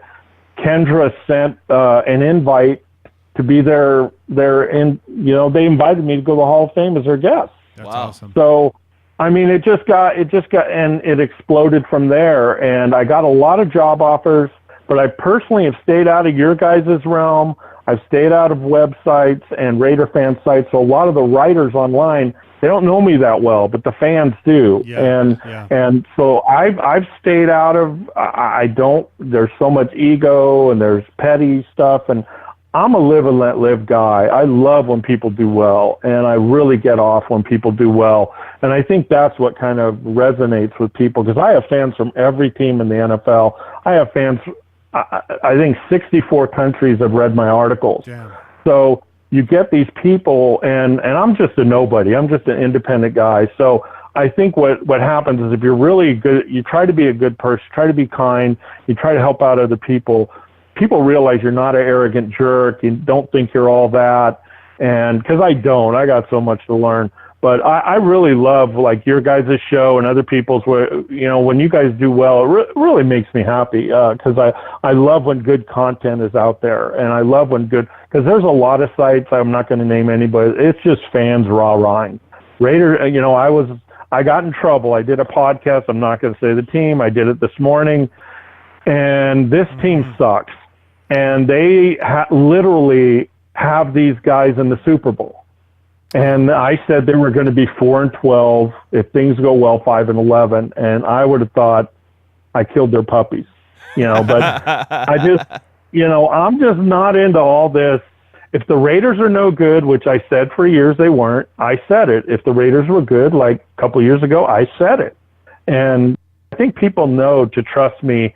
And I've gotten a lot of job offers, but I'm gonna slowly get into it. I do a lot of podcasts. I get asked all the time to do podcasts, and that's fun and stuff. I like meeting new people, but I don't know. I think everyone says you should try to get to the next level and all that, and so I think I will. Well, we got your back. Just a couple things. A lot of those people that are hating on you for criticizing the Raiders are the first ones to jump off a damn cliff when we drop a division game. For sure. Number one. Number two, I want to welcome you to the Raider Ramble family. I'm looking forward to see what you have to offer the Raider Ramble family. I think it's going to be tremendous. And number three, Che and I have a lot of homework to do because I did not realize that you have been writing for that long. Yeah. I have checked out your website, but it's time for me to start digging for some of those historical pieces, especially the one on Stabler. So I'm telling you, I think you guys, I'm going to start sending you some of my more interesting links. I think the both of you will love some of the things I got. Like another one that went viral, almost it went bacterial, as I call it. It didn't go viral, but I did one. I did one on Ken Stabler, and what I literally went into. I mean, my thing is I literally will research anything. I love research, and I think my readers deserve all the information. So I was scared Kendra and all the Stablers were going to be angry at me, but I said, I'm going to tell the truth. So I wrote an article, and it was about why Ken Stabler wasn't in the Hall of Fame. And it talked about, I went into microfiche, into newspapers. I called up sheriffs that worked there that were retired. And I mean, the FBI was involved. There was gamblers. There was possible, what do they call it? Possible mafia tie. I mean, it got really deep, and I just was shocked. So I wrote that article, and people couldn't. I was on every show, Florida, especially where it was. There were songs made out of the situation with Ken Stabler. wow. So I'll have to give it. And Ray, I'm sure, Bob Podecki, who was the guy that accused Stabler of planting cocaine on him, I think Bob Podecki worked with Ray from Raider Ramble. I could swear. I bet you Ray did because he was a Raider beat writer for the Sac Beat. Oh, wow. And he works now in Santa Rosa. But I'll have to give you some of my, like Bob, what's his name? The guy that just passed away, sadly, was the Raiders' number 1 pick. He was actually a pimp. Huh. And he got caught up in a drug and brothel ring and had to do time. Wow. And he just died at, I think, 54, 55. I want the next article, the first article I'm going to write for the Ramble, and this is just a real teaser, is about the truth about marijuana, the why, kind of like what has happened with how they grow it, what is kind of the myth that it's used for medicinal purposes, and also should it be legal in the NFL. So, I think I've researched it for a long time, and it's fun, and I think people are going to get a kick out of it. That's going to be a provocative piece. Yeah. Really quick, just kind of a sidebar here. One of our viewers over on YouTube who's watching live, Anthony Seitzinger, hopefully I'm saying that right, Anthony, he wanted to know what your thoughts were on Marcel Aitman coming in as a rookie this year. Similar measurables to Martavis Bryant. Does he crack this squad? Does he see time this year? What's his upside going forward? Does Aitman have a future with the Raiders? I think he's going to be a practice squad player. He's a fast player. He's got a lot of talent. But I think the problem is that there's just right now the Raiders don't have room for him. But he's the kind of guy that you stick around, you keep around. I think when you look at 5th and 6th and 7th rounders, you know, a lot of people are very hopeful of these guys making the team, but in reality, they're drafted that way for a reason. The guy's big. I think he's a legit 6'4". He's 220. He's got great measurables. So I like him to be on the practice squad. I don't see him doing that much, but I think it's going to be exciting to see how he does in preseason. And he could have a future. So I like his measurables, and I'm all for him. I don't think he'll make the team, but I think he'll be kind of a down the road type guy. All right, that clears that up. Let's get right back to you, Jim. Now you spent some time. You spent some time as an athletic director, and you turned a losing school around into a champion school. What did that take? What were the key changes that turned the culture around? And do you see any of that happening in Oakland at the moment? Yes, I do. When I went to our school, we had never had a win. In fact, I got asked by one of the kids, will you go be our coach of our head varsity basketball team and be the AD? And I go, oh, God. So I went over there, and the guy said, we have no money, no support, and we've never had a winning season. So me being the martyr, I said, I'm in. So I go in, and I get it. We lost our first game by 80, not 8, 80 points. And they dunked 20 times, I think. But in 4 years, we beat them by 27 points in the playoffs before a Warriors game at the Oracle. So I think the thing is the mentality, the hard work that you do, the mentality, and you have to get people that buy into what you're doing. If they don't buy in and they don't believe in you, then it's not going to work. But I told them, losing is not an option. When we lose, we're not happy losers. We're not, oh gosh, we only won by 5. Nuh-uh. We're going to win. So I never had a losing season, and we graduated 25 people, and we were playing schools like Vallejo and some of these other schools that were graduating 400, 450 people. The Contra Costa Times actually did an article on us, and they said that we were the most refreshing team in the last 10 years because we were so little, but we just had really a lot of talent, and the kids were just great. So it was, but I think you have to change the mentality. You can't accept losing. You got to work your butt off. You got to reward players that really try hard. And my thing was, I don't care who your name is. I don't care if you were great last year. Whoever does the best plays. You can't. But I also had a rule: everyone plays. I also had a rule that you had to sign a contract. In fact, that movie at that Berkeley High School teacher, that coach, I did it before he did it. We had to have a contract. You couldn't play if you got a D in a class. You had to have C or above. That's great. And we also had study hall. So we had basketball study hall where they bring their homework, and I'd help them for a half hour before they did it, and I'd have tutors and teachers come in and help. I'm kind of old school. I just love kids. I love people. And I think success is got to be positive, got to be realistic. But you also you got to go for the gold. You got to really reach out more. What's that thing? I forget that saying, but you have to really think you could do it. I was the kind of guy that picked all the fat guys and the bad guys, the crappy players when I was captain. Because I thought, well, if I pick all the good players, what good is it? I want to win with the guys that no one believe in. And I've always been that way. So that's kind of, I think, what they're doing. And the Raiders are doing that. And I think short term, if I were Raider fans, I'd be very excited. Yeah, I am excited. Yeah. Are you excited? We are excited. I'm very excited. So this is kind of the point of the show where we throw all the footballs out of the window and we dig a little bit deeper, Jim. A little bit deeper. You were a chef at one point in your career before making the jump to medicine. Why'd you leave the kitchen? Couldn't take the heat. The problem got to get out of the kitchen. When I was at a country club, I'm not going to say it. There, I mean, you meet a lot of hot women. I could tell you stories off the air that would blow you away. So I was a young guy. I was a goody-goody. I was dating the valedictorian of our high school. I was just a goody-goody two-shoes. I didn't do drugs, never did drugs, but oh my God. Well, if you're a chef, a lot of them are on cocaine. A lot of them do drugs. As you saw Anthony Bourdain, God, he was on heroin. He was on coke. I mean, it's a really taxing job. Plus, I noticed when I was working, there's all these beautiful women, and I'm like, crap, I'm working and feeding them while these other guys are with them. And I'm not going to do that. You work every holiday. You work the weekends.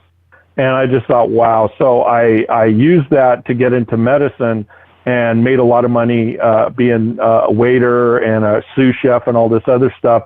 And then once I got my degree in medicine, I just left it. But I still love to cook. I cook all the time, and it's a fun outlet. But yeah, that's why I left it. So you mentioned sexual. He's just getting too much beaver thrown at him. Yeah, Just drowning in that shit, Jim. Rest in peace, Anthony Bourdain. You brought up his name. Oh, yeah. He's one of my favorite guys on TV. I read his book. Tremendous writer. Just really good at being transparent, straight to the point, and at the same time colorful, artistic. So much respect to Bourdain. He did a lot as far as exposing the underbelly of the culinary career and what's really going on behind the scenes in the kitchen. A lot of people blow these chefs up to, just tremendous proportions, that they're these great personalities and stuff. And the reality is, like you said, a lot of these kitchens, kitchens take the cast-offs. You don't see these guys front of house, so they could be tatted up. They can have, careers as criminals, ex-convicts. The kitchen will welcome anybody, and that's a good thing. It's been a great launch pad for a lot of people, a second chance for a lot of people. What is maybe one of the craziest things you've ever seen in a kitchen? One time, I've seen too many, and off the air, I'll tell you a couple of them. But a friend of mine, I'm going to change his name, Johnny, we'll call him. He was so kind to me because we had a French chef that was the head, and he was evil. I mean, I would cut up vegetables, and he would throw it on my head and say, "This sucks," and "You suck," and and as a young chef, you just go, "Yes, chef," and you pick it up and you cut, and you want to stab him with it, but he's the guy that's kind of controlling your career. Right. Well, Johnny was really nice to me, and he backed me up so many times when I'd screw up or I didn't know something. But Johnny, we drank a lot. I mean, we drank a lot when we worked. We weren't supposed to drink at all, but we all drank a lot. And he used to go into the freezer and drink champagne. So I would go back there, and I'd go back there every once in a while, because the Mary, who was the house person, goes, "God, you guys are always going in the freezer. I don't know." Well, we hid champagne in there, so we go in for a quick break and then come back out. Well, one time, all of a sudden, everybody's running to the freezer. Johnny had a massive heart attack in the freezer while drinking a glass of champagne. Oh, wow. So we didn't see him for like 45 minutes, so he literally just sat in a freezer for 45 minutes, and he just died. Damn. I mean, it was a massive heart attack. Blew me away, and and his widow actually called me, because I was good friends with him, and she told me to get out of it. She goes, that business just destroyed him. He worked too many hours, he drank too much, and it just wore him out. He was only, I think, 60 when he died. So that was another reason. Got all the people around me. There was a lot of sleeping around, a lot of drugs, and I'm still kind of straight-laced. I don't really cuss. I don't take no drugs. I don't even smoke pot, which is almost illegal in itself in California. So I'm kind of straight-laced. I love my beer, I love my wine and all that stuff, but it wasn't the life for me. And I feel bad for Tony Bourdain, because people think the travel and the glory, there's a lot of stories now that he was just miserable. And I was too. I did a lot of sales, and I do a lot of corporate speaking and a lot of public speaking still. And I'm telling you, there's nothing more lonely than sitting there at 11 at night in a hotel room and there's no one to talk to. It'll make you nuts. It's a grind. It seems glorious unless you're on vacation. Traveling just sucks. I used to have a job. Yeah. They moved me around a lot. North Carolina, Florida, even here in California, LA. Just kind of moving around quite a bit, and I hated the business trips. My first one, I'm really geeked up. I'm excited. I got a per diem, and then by the third night, you're like, I just want to get out of here. I want to go home. Right. Yeah, it's a grind, as you guys know, and I mean that's why a lot of this stuff, people will go, "Oh, you're so popular and people like you," and so they don't realize that at 3 a.m, I'm researching the Florida Tribune for some story from 1980. I mean, there's a lot of stuff that you do, and that's why I work so hard, because I really think my readers deserve that. But I really try to research, and it gets kind of lonely. I mean, I remember my ex-girlfriend. Oh my God, she used to hate it. I would watch game film from college football from 8 a.m. to 10. I'd have a TV set up to watch the games live, and I'd do picture-in-picture, and then I would have my computer set up with recorded games and watch game film. I mean, that's how I was into, and I still am so into college football. So, it's a lonely place. Success is not as great as everyone thinks it is sometimes. But, such is life. You don't get to be the best by taking days off. That's for damn sure. That's true. That's what for sure. So Jim Jacks, you're a multifaceted person. You were one time a DJ. Yeah. What song? We were a DJ. I was a DJ, and if you guys, when you see me in person, you'll say, "Good God, this guy is a corporate, shill white guy." That's how I look like, a preppy white guy. So, but I grew up in San Francisco and South City, and most of my friends were black and Hispanic, and I'm half Spanish and half German, so a lot of my relatives speak Spanish at home. So I moved to Napa, and oh my God, I was listening as a little kid. I was listening to the Barkays, Confunction. Yeah. When rap came out, I was listening to Rakim, and I was listening to 90s with Tupac and UTFO, and I mean I was listening to all this stuff. And my friend from Oakland, TJ, God rest his soul, he was sadly killed, but I would go over there all the time. And I remember one time there was a drive-by. I used to play a lot of basketball. And here I am looking to see where the fireworks were. And he's saying, "What the hell are you doing? Get out of it." I thought it was fireworks. I'd never seen a drive-by before. And we're playing in East Oakland. He goes, "Oh, you are the dumbest." So we became great friends. And he was a great DJ and a great dancer. So he taught me how to break dance. And we were doing all this stuff. And he goes, let's buy... I bought it. I had the money, but he said, "Let's buy our own turntables. Let's do our own records." So we started doing it, and we started getting paid. People started asking us to go to parties and stuff. So and this was when people actually danced. It's not, TJ used to always say they created techno music for white people that have no rhythm, and I think that, and so I don't like all this techno rhythm, techno stuff and all the way the DJs are today. It's just monotonous. But back then, I mean, you had great, we had so much fun at parties. And it was funny because when I was at Napa High, all my white friends would listen to my music. I mean, they were listening to the Oak Ridge Boys and Johnny Cash and Spittin' Tobacco. And, I've got Nike high tops, and I'm wearing backwards hats. And so we're just so different. But they would always ask me to make tapes for them and stuff. So it was pretty funny. But we had a blast. It was so much fun. That's why I love the Raiders so much, because there's so much diversity in the fan base. I've gone to games in New England and Denver, and it just, I'm not going to get into it too much, but I just like the diversity of the Raider fans. So, yeah, I love DJing. I love music. I still listen to all my nonsense, and it's great. One of our listeners, Daniel, he wants to know if you've ever been to the Fresh Festival in Oakland. No, I never have, but I know about it, but I've never been there. So I got a couple of questions for your DJ career. What's the one record that was always requested that you just hated playing? CNC Music Factory. Oh my God, I hated that frickin' song. But I think, not to get racist, but I think every white girl with blonde hair wanted that stupid song. Oh yeah. So they love Freedom Williams. Wacky D. We played it.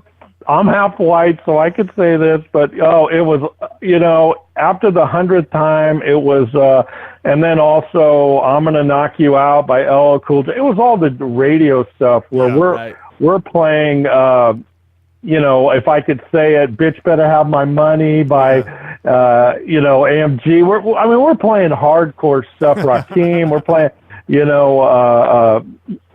and you get these.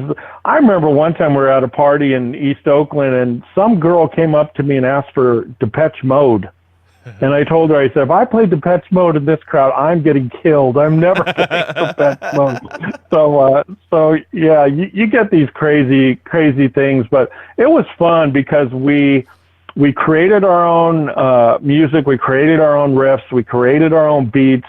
Back then, it was so. I mean, when you watch Straight Outta Compton or something, that's how it was. The equipment was not like it is now. No. I mean, it was. We built it ourselves, but it was so much fun. And I got to meet Confunction at one thing. They heard about me, and I wasn't that good. TJ was really good, but we're okay. And then later on in life, one of my friends became good friends with E40. So you get to meet all these people, and it's just so much fun. And that's why I really like, doing all these things, because you really do. I have a lot of celebrities that follow me, and I think they just like that I don't treat them like celebrities. They're just like regular people. So, but I'm telling you, music is a huge passion of mine. I even go back to the 50s when with all the, Frankie Lyman, the great Frankie Lyman, and teenagers. I mean, you have the history of a lot of this music, and you had a lot of racism too. With I don't think Little Richard gets the credit he deserves, and right. So I just love history in general. So, but yeah, those were the days. We had some fun times. Oh my God, when I came back to Napa, I thought they were going to kick me out. That was because Napa's 99% white and 1% tanned white people. I mean, it's mostly white. So yeah, it was culture shock. Oh my God, I remember going to my girlfriend's house and I've got rap blaring, and I remember one wouldn't let her come out. So I learned to my mom said, keep that stupid music down, or else you're never going to get a date. So I wouldn't play the music loud till we got a couple blocks down the street. Well, Napa had a little hip hop scene there for a little while. They had groups like Dyslexics coming out of Petaluma, that kind of area. But they get down up there, man. They get down. I got one more question for you though, Jim. Yeah. Your perfect DJ set starts with what song? I think at that time we would change the speeds of anything with Run DMC, like a rock box, or we would do Sugar Hill Gang, obviously, The Message. We would do another popular one at the time, because a lot of people in the 80s and 90s, they didn't know much of the late 70s when rap started. So Curtis Blow was a really good one too. The Breaks. The Breaks was a real popular one, because the thing with those songs is that they were very simple and they were easy to mix in other songs with it, and you could scratch really good with it, and people really liked it. So, and people could actually really dance well at that time. I mean, there wasn't no, Archie's dancing like they do now. It was like people really could dance, and it was fun. So you'd have different types of songs, and it was really fun. We stayed it with R&B though, and rap and all that stuff, where I had friends that DJ'd with other music, and I don't know, it just didn't hit me that much. I got asked to do other things, but I just love rap. I love R&B. I love classic R&B. I love all that type of music. So my friend, I remember one time TJ laughed, and the guy goes, "Man, we're going to get in this car. What are we going to listen to? John Denver or something?" And TJ goes, "Man, look at his list. He's more blacker than you."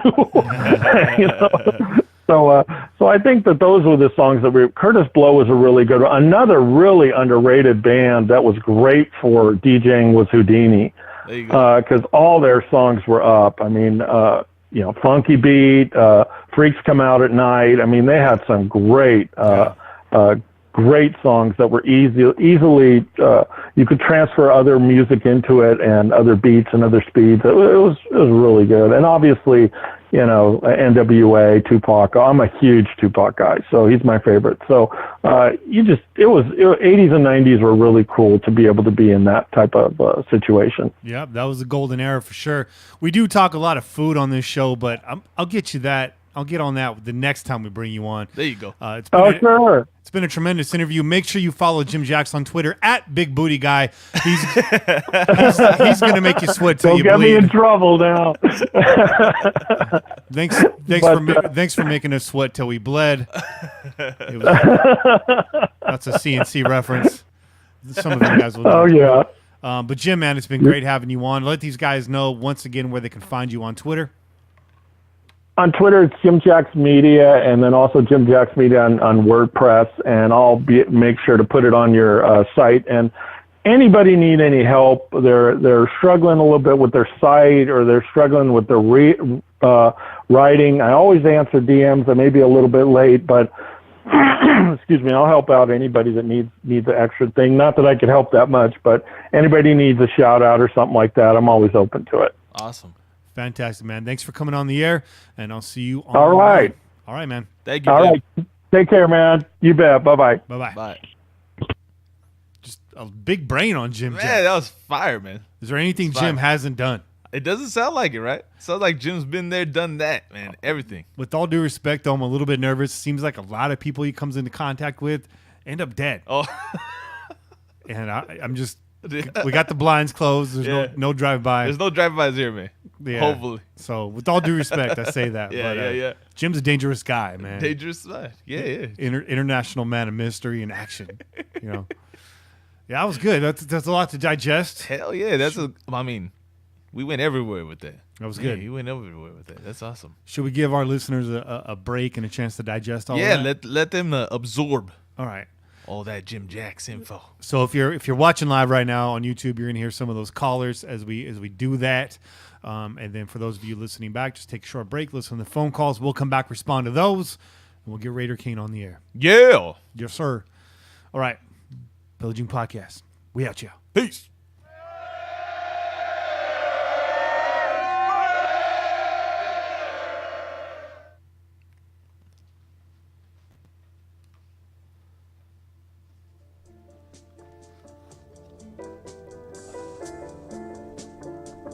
It's kind of hurting me today. I don't know if it's just that they slowly started to bend backward. Get you some new cans.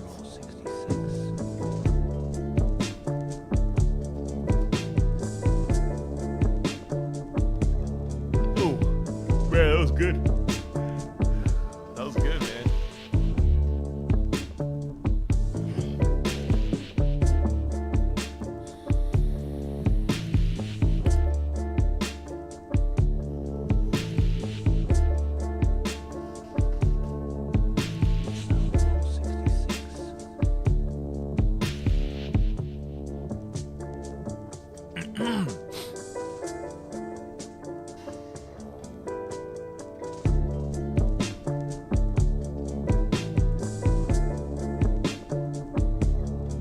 Back to you, Jim.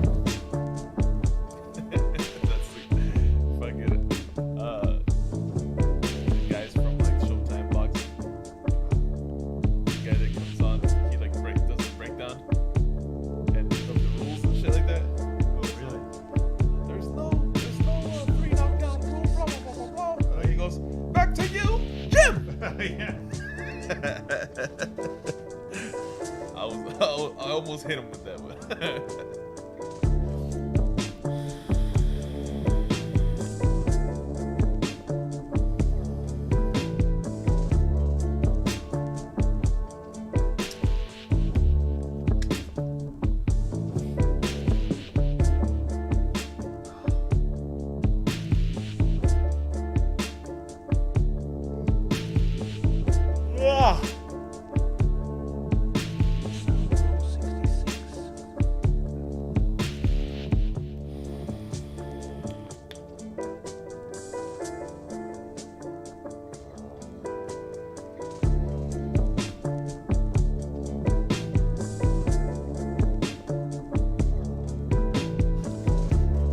The mic's on?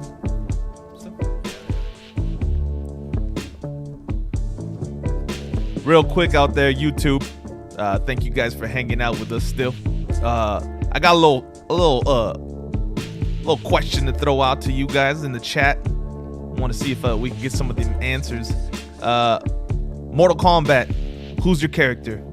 Who do you take that game down with? Let me know. Let me know.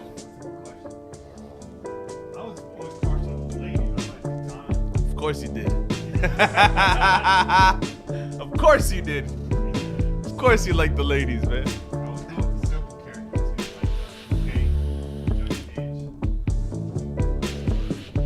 Those were the yeah, Scorpion and Scorpion was the shit. Yup. Well, yeah, but I mean that like Ryu and Ken were like those are the guys that you knew you could beat the game with, right? Like if you had their moves down, you knew you were gonna win. it was always tougher to try to beat it with like an E Honda or like you know what I mean, like shit like that. Cause yeah, to hit you in the forehead.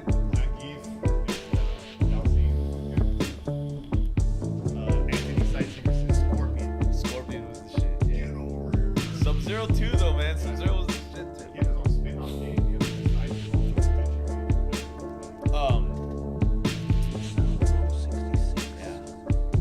Raiden was cool. Like the original Mortal Kombat, you gotta think of the original characters. Yeah. Baraka, Raiden.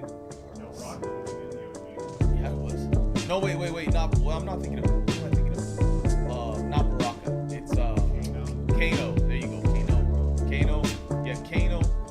You had Sonya Blade, right? Liu Kang, Johnny Cage, Scorpion, Sub-Zero, Raiden. Is that it? It was 8 characters, right? The original was like 8 characters.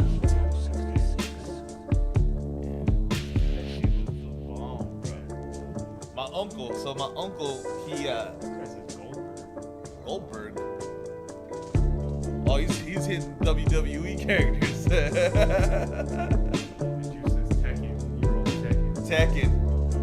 Tekken was cool. It was like ahead of its time though, because it was like the first fighting game in like with a 3D composition. Was that Virtual Fighter? You know what? They both came out like around the same time. Yeah, but Tekken obviously had more popularity. Virtual Fighter though, I had Virtual Fighter 2 on the Sega Saturn, bro. Like the drunken monkey. Yeah. The old man is just falling all over the place, drinking his bottle. Killer Instinct, he said. Shit. Now we're not even talking. Now they started a whole different like. What do you guys know about Primal Rage? Primal Rage with the monkey with the gorilla. Yeah.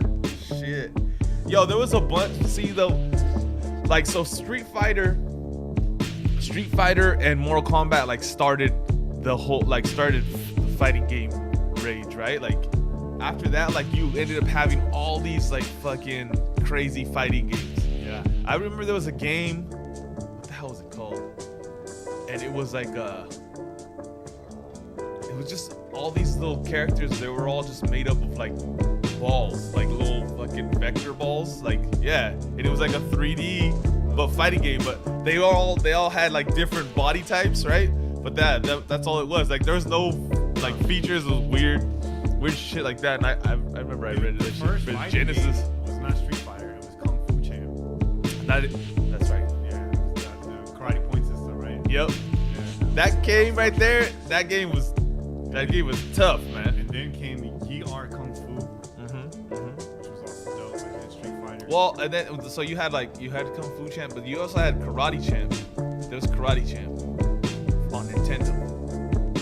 I had that game, and it was just like, look, I think it was a guy in a white gi and a guy in a red gi. Same game, I think, they just right? changed the name, yeah. Yeah, and you would like, he would just go like this. Yeah, that was it. And then he would go up and it was like, Yeah, this one right here. like a high kick and a mid kick and a low kick. Yeah, that's it. And then That watch. was it. And then if you beat the level, right? You would beat the level, and then there was always like this extra bonus round or whatever, where they shoot like they would throw like pots at you or something like that. That was Kung Fu Master. And No, you're right. Yeah, you're right. You would have to jump over them and duck down and jump over them, and then like you get caught midair with that face, and you just fall, just collapse to the ground. That was Kung Fu Master, where they throw the vases at you. In Karate Champ, they had you would bounce back and forth, and then there was that thing, and it had like red bricks lined up. You try to punch at the right time and knock down all the bricks. No, Karate Champ, you had that little dude. I'm telling you. All right. The referee would be point, and fight.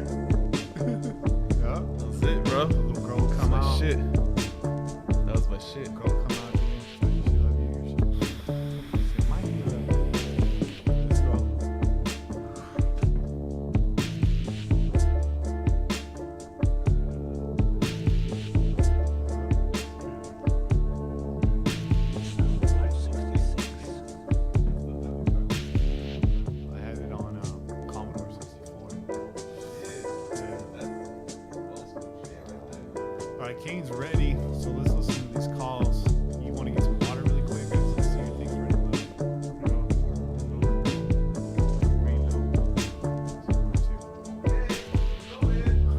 right, guys.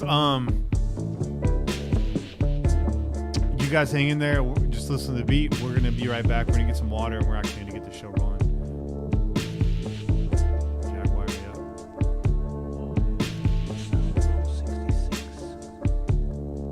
Shinobi. You guys can be bringing up ninja fucking video games. You gotta bring up Shinobi.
had Final Fight. Bad dudes.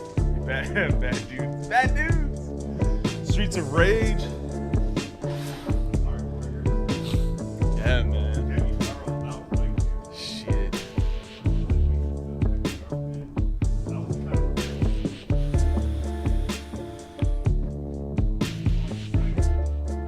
Strider, I don't even think I've ever played that.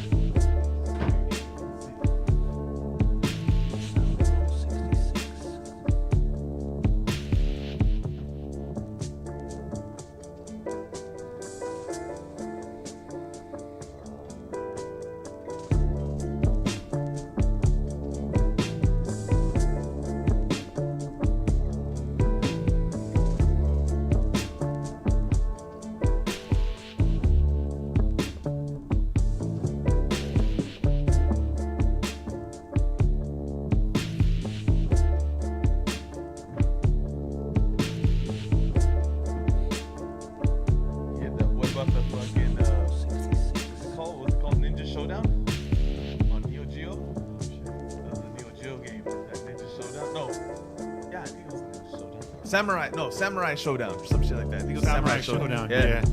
That shit was crazy too. Yeah, man, this conversation continued all the way downstairs. Talk about Double Dragon, all that good stuff. Shinobi. Oh, man. All right, let's listen to these calls so we can get on with the show. Hell yeah.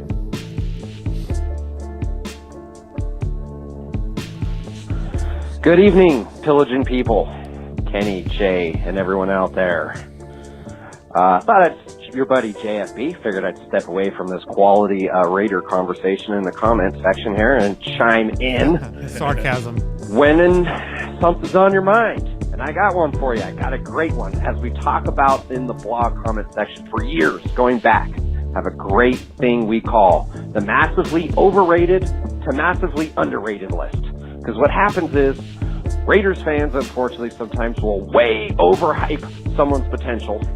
And then once they ultimately kind of come and go, don't meet that potential and leave. It's the NFL. They're gone in a couple years. Then we just underrate them and hate them and treat them like they're just terrible. And I kind of like the mentality of it as a fan, but, you know, we're kind of off on both ends.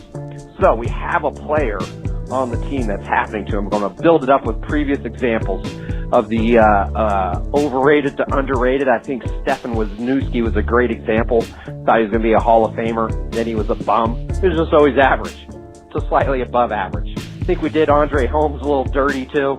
Our boy worked his ass off on the special teams, kind of just kicked him down on the way out the door. And then at one point in time, he was 6'6" and going to be the next Keyshawn Johnson. One person I probably chimed in a lot on the back end, Jason Campbell, our boy Soup. Massively underrated him. I still talk trash to him to this day. Got a winning record for us. Pretty good quarterback. Probably underrated him. Lamar Houston falls in there, maybe even Nambi. But the real reason I brought all this up is because our boy is getting hated on unnecessarily. And that man is Reggie Lee Nelson, the safety for the Oakland Raiders. Our boy Reggie is okay. He's not that bad. Hot take People alert. talking like they're going to die if he's on the roster. He might start week 1. Now, I probably have a problem if he started 16 games, but if we need Reggie to start 3 of the first 4 before these kids can hop to it, that's not the end of the world. Is that Reggie Nelson's not going to be the reason we're either in first or last place in the AFC West. Okay? And honestly, dude's okay. Our defense stinks. What is our hope defensively? Mac being Mac, of course.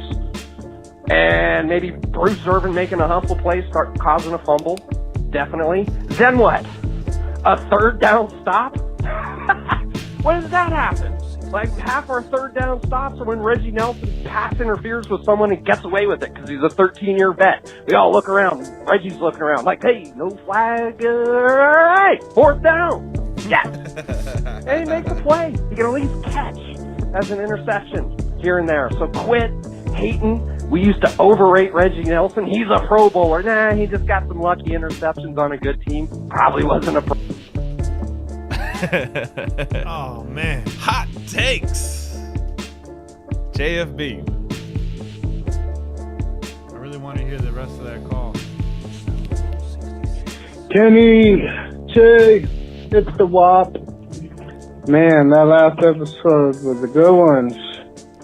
Bringing the pops on, dude. That was good. That was good to hear his stories. I like them. They were all good. This Martavis Bryant suspension thing does not hold water with me. It doesn't hold water. That story just doesn't sound right. Probably holds about as much water as a hole in a bucket. It just doesn't sound right. When guys get suspended, it's like normally they know beforehand that he's getting suspended. And that's not what they're saying, so I don't believe it. I won't believe it what happens.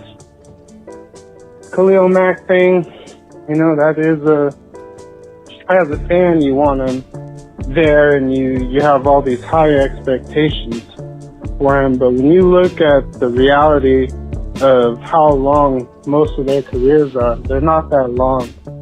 So it's easy to look from a fan's perspective and be like, get your fucking ass out there to work. Man, Mack's been working his ass off. The dude deserves to get paid. Yep. And he's in a position where a lot of guys get hurt very easy. So I'd give him the money. I read another article that was saying that DeAndre Washington is looking like the odd man out in camp.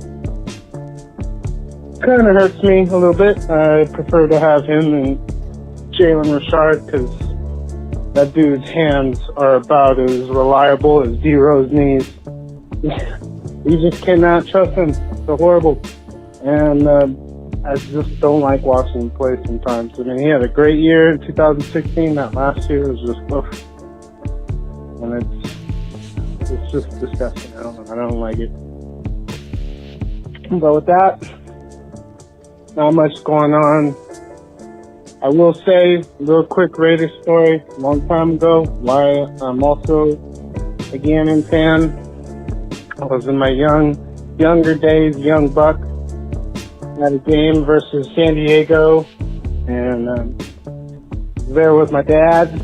We're right up there, and all the players are coming out, and maybe Gannon wasn't looking at me and just giving me the thumbs up and everything, but I felt like he looked at me. He knew exactly how I was talking to him, because I said, Gannon, come on, let's have a good game.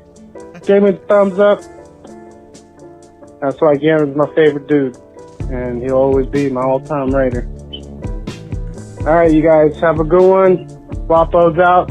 115 degrees outside. It's time to go and get sweaty. I'll see you guys later. Wapo out, and Ice Cold Honky, what up, man? Hey, guys, it's the Wap again. Totally forgot. Last time you guys had a top 5 Raiders of all time. I have 2 top 5 lists, but I'm going to go with my list that most people probably won't say. I got Gannon, of course. The Howie Long is one of my favorites. It's probably, he just looked like a badass dude. He played like a badass dude. He was a badass player, and I like that about him. Bill Romanowski is probably my ultimate favorite. I thought he was a badass. He knew it. He just was all about being a Raider and being a badass, hard-hitting Raider. And I think if we could get linebackers like him, just some defensive players. Plus, he had that really cool take about the Raiders one time where he said, our team sucks, the players suck, the coaching sucks. It hit home, and he told the truth, and I always appreciated that. My other one is Nnamdi Asomugha. I think a lot of people, of course everyone loves the great 24, but, Nnamdi, he was there for a minute, and he held it up right next to him, and he was a great player. He did well, and I think he should get noticed. And for me, my favorite running back of all time, Marcus Allen. It just goes without saying. So, also, Kenny, during this preseason, when we see guys that are doing bad or on the way out, you should do a little segment called Cold Cuts. Go with your little sandwich thing that you got. You got a hot take, you got a cold take, cold cuts. Just add it on there. All right, guys. See you later. Wops out. That's a good idea. Cold cuts. Yeah, we have to get on that. What up, Kenny? Jay, I'm called for a while. Chief Paul Raider from Colorado. I'm just calling to say what's up. I'm loving all this business that's going on. Can't wait.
Hey guys, sorry. This is Kenny Stapler. I got an emergency situation I got to deal with right now. Something just came up. We're gonna end this stream as it is right now, and we likely finish out this podcast tonight. Hopefully, if everything goes right, and we'll talk to you guys soon. We appreciate all the support. Thank you.